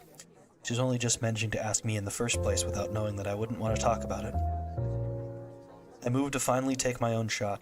The lack of talking between us is filled by the chatter of other patrons and the band at the other end of the club. Spying a shot that doesn't look too difficult, I try and shoot for it. The cue ball taps the ball, and the trajectory is about right, but I put in too much power. It grazes into the corner of the hole and moves off to the side, just skirting the pocket. I grit my teeth a little. I was pretty good at this game, and it's frustrating to have deteriorated so much. I step back and let Hanako take her turn, glancing towards the counter where Lily and Aki are sitting. They're talking busily between themselves and seem to be having a good time. I turn back to Hanako as she takes her shot. With the same face as before, she lines herself up and sharply pushes the cue. Just as before, she sinks the ball she was aiming for. It drops into the side pocket more cleanly than her last, though. It looks as if she's getting a bit more into the groove of the game. Nicely done. She hesitates for a moment and begins to address me without turning her head. The orphanage was nice. It felt a bit like Yamaku does, and the staff was really kind. But as the years went on, I realized something. I was different. It feels strange to hear her speak so candidly about herself. She's audibly forcing the words out. Reminds me of when she insisted she tell me about the fire. Hanako must feel that she has to tell me of such things if I'm willing to tell her about my own past. Her grip on the cue tightens as she continues to speak. Most of the children there were up for adoption, just like I was. But unlike me, they gradually left, one by one. By the time I went to Yamaku, I was among the oldest children there. For a while, I helped some of the younger children, but eventually... I lay a hand on her shoulder. She's forcing herself by now. It's okay. She looks mildly surprised for a moment, but then nods before setting down her cue and turning towards me. Do you really think so? Yeah, I think so. Even while Lily's away, I'll be around to protect you, right? Hanako looks at me for a long time, taken a bit off guard. Her expression hasn't changed from before. Still looking somewhat maudlin, and silences between us aren't unusual. I think it's the fact that she's holding such prolonged eye contact that makes this feel a bit odd. It feels as if she's judging me. It's a very strange, vaguely uncomfortable feeling. Hanako? I understand. Thank you. She smiles and looks away a little, but it feels stilted. Hanako isn't very good at faking emotions, and this is no exception. I move to the table and take my turn to try and distract myself, but it doesn't seem to work. Does she think I'm not up to the task of helping her? Is she disappointed in me? Probably overthinking this. Well, her silences are just an accepted fact of life by now. Sometimes I do wish she'd speak more. With a thud, I send the white spear careening down the table into my target. Ah. Hanako sees what's happening just as I do. The ball hits hard, with the striped ball I'd intended to sink veering off towards the 8-ball. Sure enough, as both Hanako and I look on and bite our lips, they connect, and then the black ball rolls leisurely into a corner pocket. All I can do is sigh. It looks like Hanako was smiling again, though, so maybe it wasn't for naught. That was an awful shot. You win. I'm getting pretty rusty after all this time. Hanako bends down and begins to shoot the remaining balls into the closest pockets. I almost asked if we could play another game, but a quick check of my watch confirms that the night is getting pretty late. Lily and Akira appear to be still drinking at the counter. Seems like we'll have to drag them away. Hiseo? I turn back to Hanako, who's still looking over the pool table shooting balls. Her voice sounds different from before. I'm here for you as well. I suddenly find myself blushing. It's only natural that she'd respond this way, given what I said earlier, but it's still a shock to actually hear it. Just what is my relationship with this girl?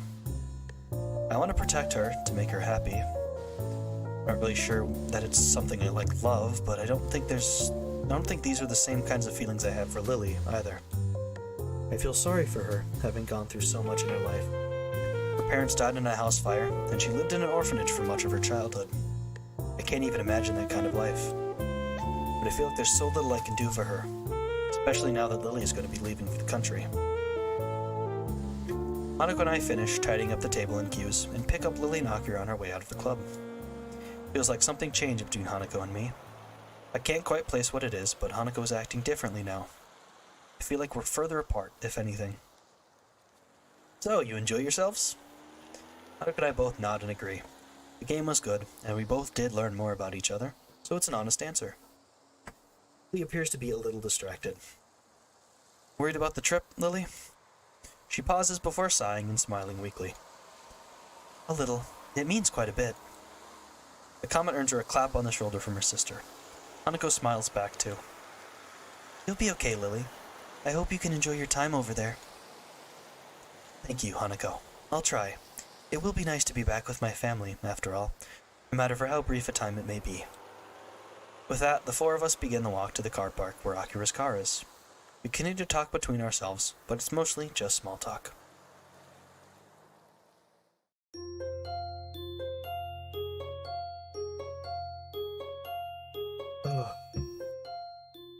Last act. The last scene of the route. Beginning of the end.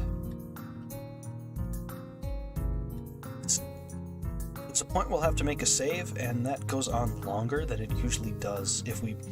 There's two options to make, and they actually change up what scenes take place. Or, not what scenes, how the scene proceeds. Right then, are you taking the bus, Lily? Lily motions to a large suitcase standing beside her. I'll have to take this with me, so I booked a taxi. It'll meet us at the school gates in about 5 minutes. Ah, I see. Lily reaches down and feels out the handle of her suitcase. Its weight causes her some difficulty, so I quickly offer to take it myself. That is awfully kind of you, Hiseo. She has no qualms about accepting, and I end up picking it up. It's not what I'd call it light, but it's not exactly heavy either. I don't think I'll have too much trouble carrying it. Well, thank you then. We should hurry though. If the taxi leaves, then it will take quite a while to book a new one. Are you ready, Hanako? Yeah, let's go. We rush to the gate as fast as we can, only to find that the taxi has yet to arrive.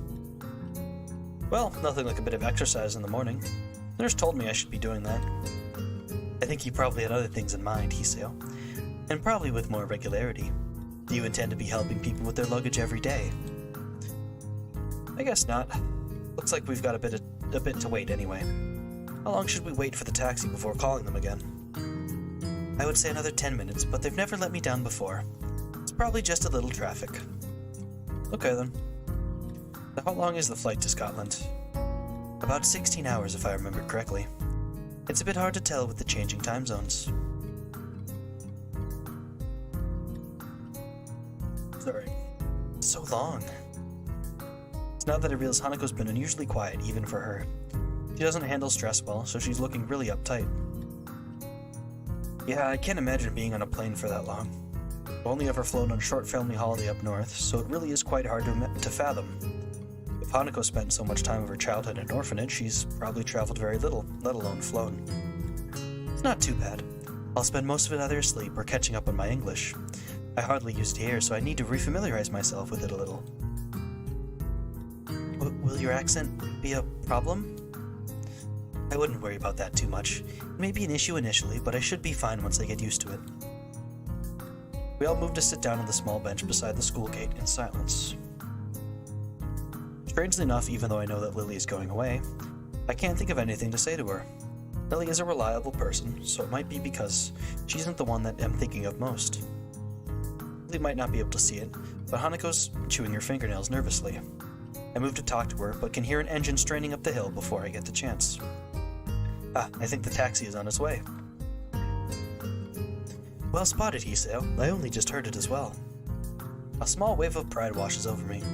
To have noticed something at the same time as Lily must mean that I've become more aware of my surroundings. Anyway, we won't have to call the taxi company, nor worry about missing Lily's plane. Once the taxi stops where we're standing, the driver rolls down a window and leans over. After confirming that yes, Lily is the same Lily Satoy that booked the trip, we sort out her luggage. The driver opens the trunk of the taxi and takes Lily's suitcase, with Lily climbing into the backseat as he loads it into the trunk and slams it shut. After getting back into his seat and shutting the doors, he waits for us to say our farewells.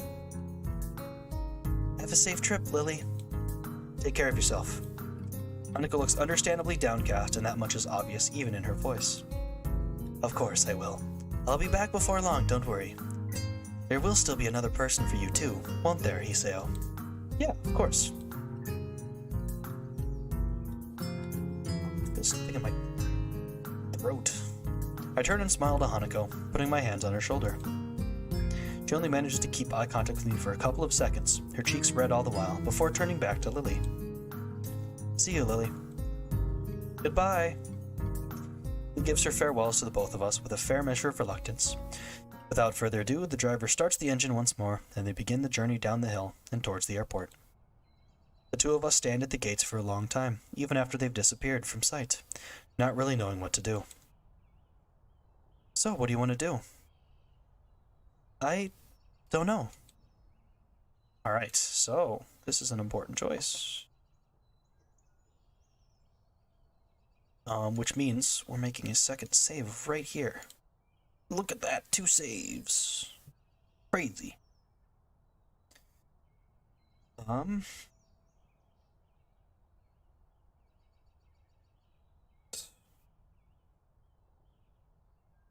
You can actually get the bad ending from making the wrong choice here. This is the right choice. The bus stop, standing by the school gates like a mute sentinel, puts a strange idea in my mind. Do you want to head into town and look for a bookshop or something? We have the rest of the day free. It's a long shot, as Hanako doesn't like going into the city. I count the fact that we managed to get her out there even when it was so dark as a small miracle, but I genuinely want to spend more time with her. Anyway, she's likely just refuse and go back to... Okay. Really? Really? Let's go. I can't work out why Hanako has decided to agree with me, but I'm not about to ask her to change her mind. A lot happens here.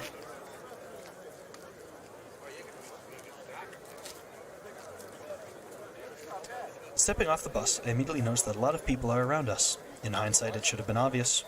Of course, lots of people will be downtown on a Saturday afternoon.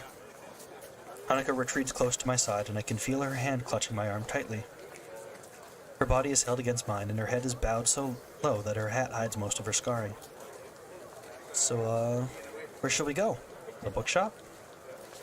Hanako's present and my other general living expenses have pretty much drained my budget, but I should be able to afford a few books.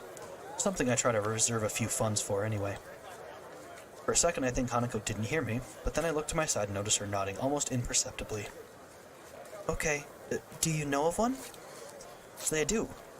We passed a few when Lily and I were looking for your presents. Hanako's expression clouds a fraction. I've got to remember to stop bringing up her birthday. We both spent a lot of time. Or maybe I misjudged the situation. We wanted to make sure we got the right present after all. Hanako smiles and blushes a bit. It's a small treasure when she does. Anyway, there should be a bookshop just up ahead. You want to check it out? Sure. The crowds start to build as we head towards the bookshop along the raised walkways. Hanako latches her other arm onto me as well, making our progress a little slower. As we walk, the sound of traffic makes me think of a possible distraction for her. I was wondering, Hanako, have you thought yet about when you're going to learn to drive? Driving? Yeah, you're kind of lucky, right? There are a whole lot of students in Yamaku that are allowed to drive. Not the best topic of conversation, but I want to try and distract Hanako from the situation. She's really highly strung right now. Then again, all I've really done is make her feel awkward, since she's probably never thought about it. I wish I hadn't said anything.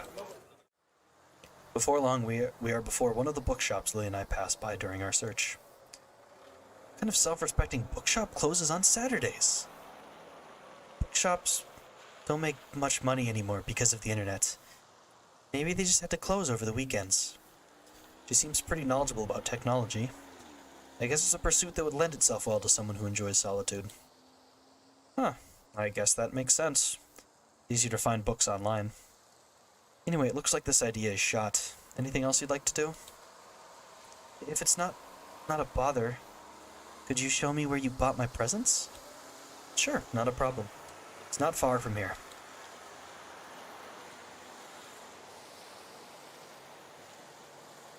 Oh. I head off in the direction of the store, only half sure of its exact location. I don't want a repeat of the last time, spending half the day walking around aimlessly. Here we are, Othello's Antiques. It's small. Well, yes, it took Lily and me some time to find it. Can we go in? I don't see why not. It's open. Hanako pushes through the door and enters before me. Once again, the store is empty save for the store owner. His face drops a little when he sees me. Oh, you're not here for a return, are you? Wait, that's not the girl you had with you last time. No, we're not here to return anything. We were just in town and wanted to have another look in here. The store owner considers this for quite a long time. Guess he's not used to high school students coming to his shop on a regular basis. Might this be the friend you bought gifts for? That's right. They were presents for her. The store owner turns to Hanako, who freezes on the spot like a deer caught in the headlights. He moves to address her, but stops before doing so, looking a little taken aback. He catches himself staring and looks to the side, addressing us indirectly. His expression is awkward and tense, as is his entire body. I want to be mad at him, but I know full well that I had the same instinctive reaction when I first saw her. First surprise, then curiosity, then an awkward look away as I dealt with what I'd seen. Hanako looks less panicked than before, but I think the feeling she's giving off now is worse. It's not anger, nor annoyance. If anything, it's one of apology. You're lucky there, young lady. To have friends that care about you as much as they do. Thank you. If I hadn't spent so much time with Hanako, I wouldn't have realized that she said anything. Then again, the store owner's mumble was hardly clear either, thanks in part to being directed away from us. Hanako strikes out in the store, gazing in wonder at the various items on display. He finds the doll section and spends lingering minutes studying each and every one. It's a side of Hanako I've only barely been introduced to. I was astonished when Lily said she liked dolls, even more so to find her collection sitting on her dresser. She looks a little better now that she's distracted and out of the store owner's sight. I'm still a bit put off by the whole experience. I might have my own problems, but I've never had strangers react to me like that, as if I was something completely alien to them. This is a nice shop. Yeah, it's not what I expected. You want to buy something? I didn't bring any money. Well, we can always come again. I know where to find it, that is. We can? Of course. We can come here as often as you'd like. Thank you. No need to thank me. I almost forgot where this place was. I don't really think either of us completely believes in what we're saying, but rather we're just repeating what we think we should say.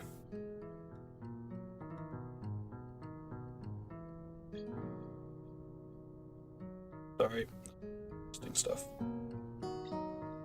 Whatever. Doesn't matter. Can we go back to the school now? Sure thing. Let's go. As we leave for the bus stop, I see the store owner peek through the curtain at the back of the shop. I'm not really sure what the glance he gives to her says. Feels a bit weird, and the fact that Hanako didn't see it is both a relief and a bit frustrating.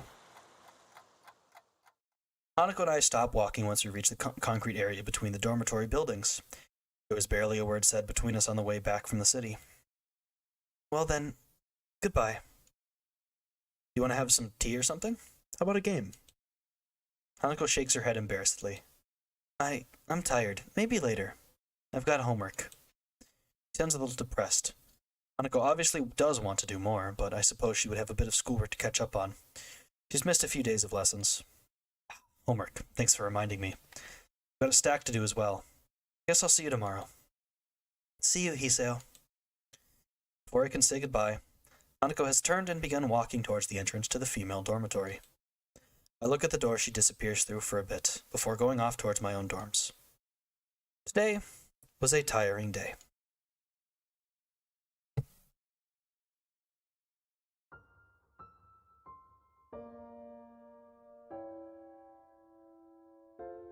Act 4. Scars. Alright.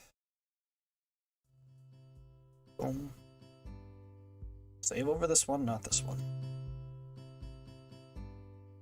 Look at that. Here, 8 hours, 22 minutes on this route.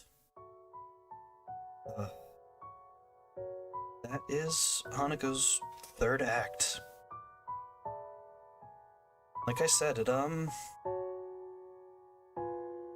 of an it's a definitely, like I said, there was no way we're getting another route shorter than Act 2. Got a lot more there. A lot of long ones too, a lot of major events. Birthday party, Hanako's panic attack, the night on the town, twice. And Act 4. Act 4 will be sometime next week, early in the week. I have to take a look at everything we've got going on. Tuesday, Wednesday.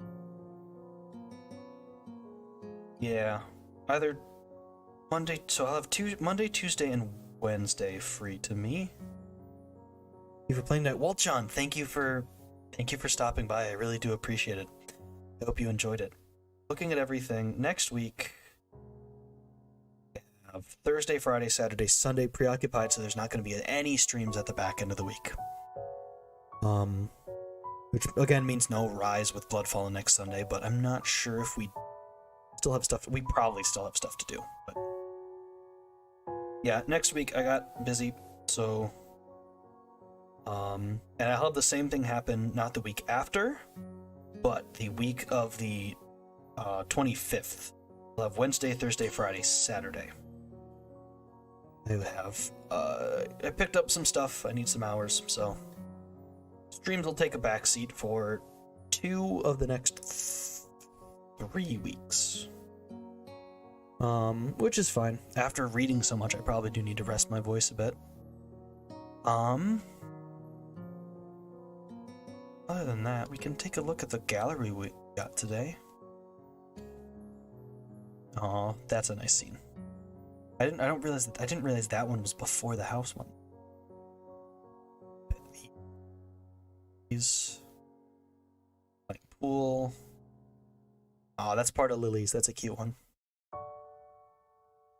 Pop over here, close out the game. Sure everything's saved up.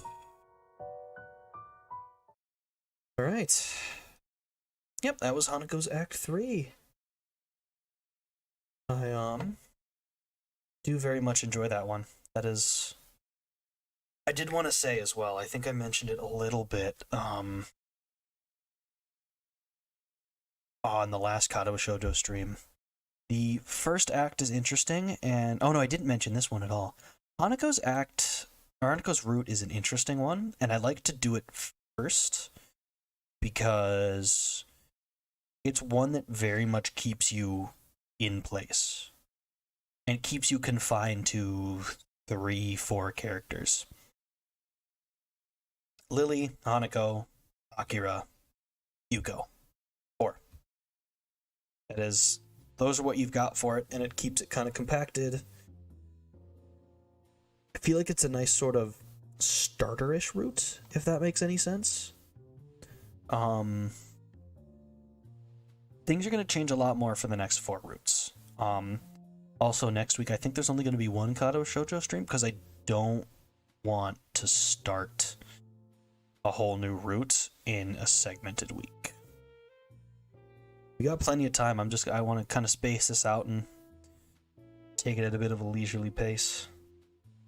Other than that, oh yes, the Act 4 stream for Hanako will also be 100%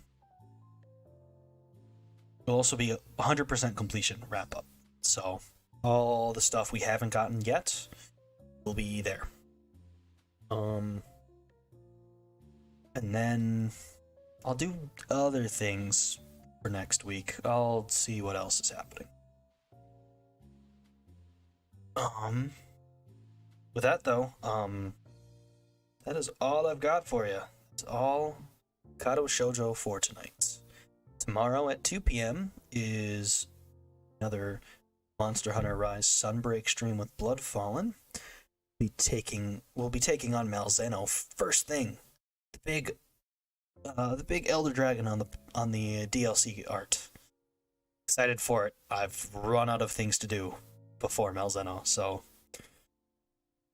show off my new build. I spent the past day and a half making new armor and new weapons, so very, very, very excited. But with that, though, if you enjoyed the stream, I'd greatly appreciate if you left a like, subscribed, hit the bell to know about the next stream, left a comment if you're watching the VOD. It helps boost things through algorithms. YouTube is dumb, so need any help I can get. Follow me on Twitter for updates on things. I'll be posting my schedule there tomorrow night. And follow me on Twitch for any guerrilla streams. Unlikely, but you never know. And with that, I hope you enjoyed your time here tonight. I hope you have a great rest of your morning, afternoon, evening, night, or whatever other time of day it is for you right now. I hope you're safe, and I hope you're well, and I really do hope to see you in the next stream. OhaHyou, everyone. Bye-bye.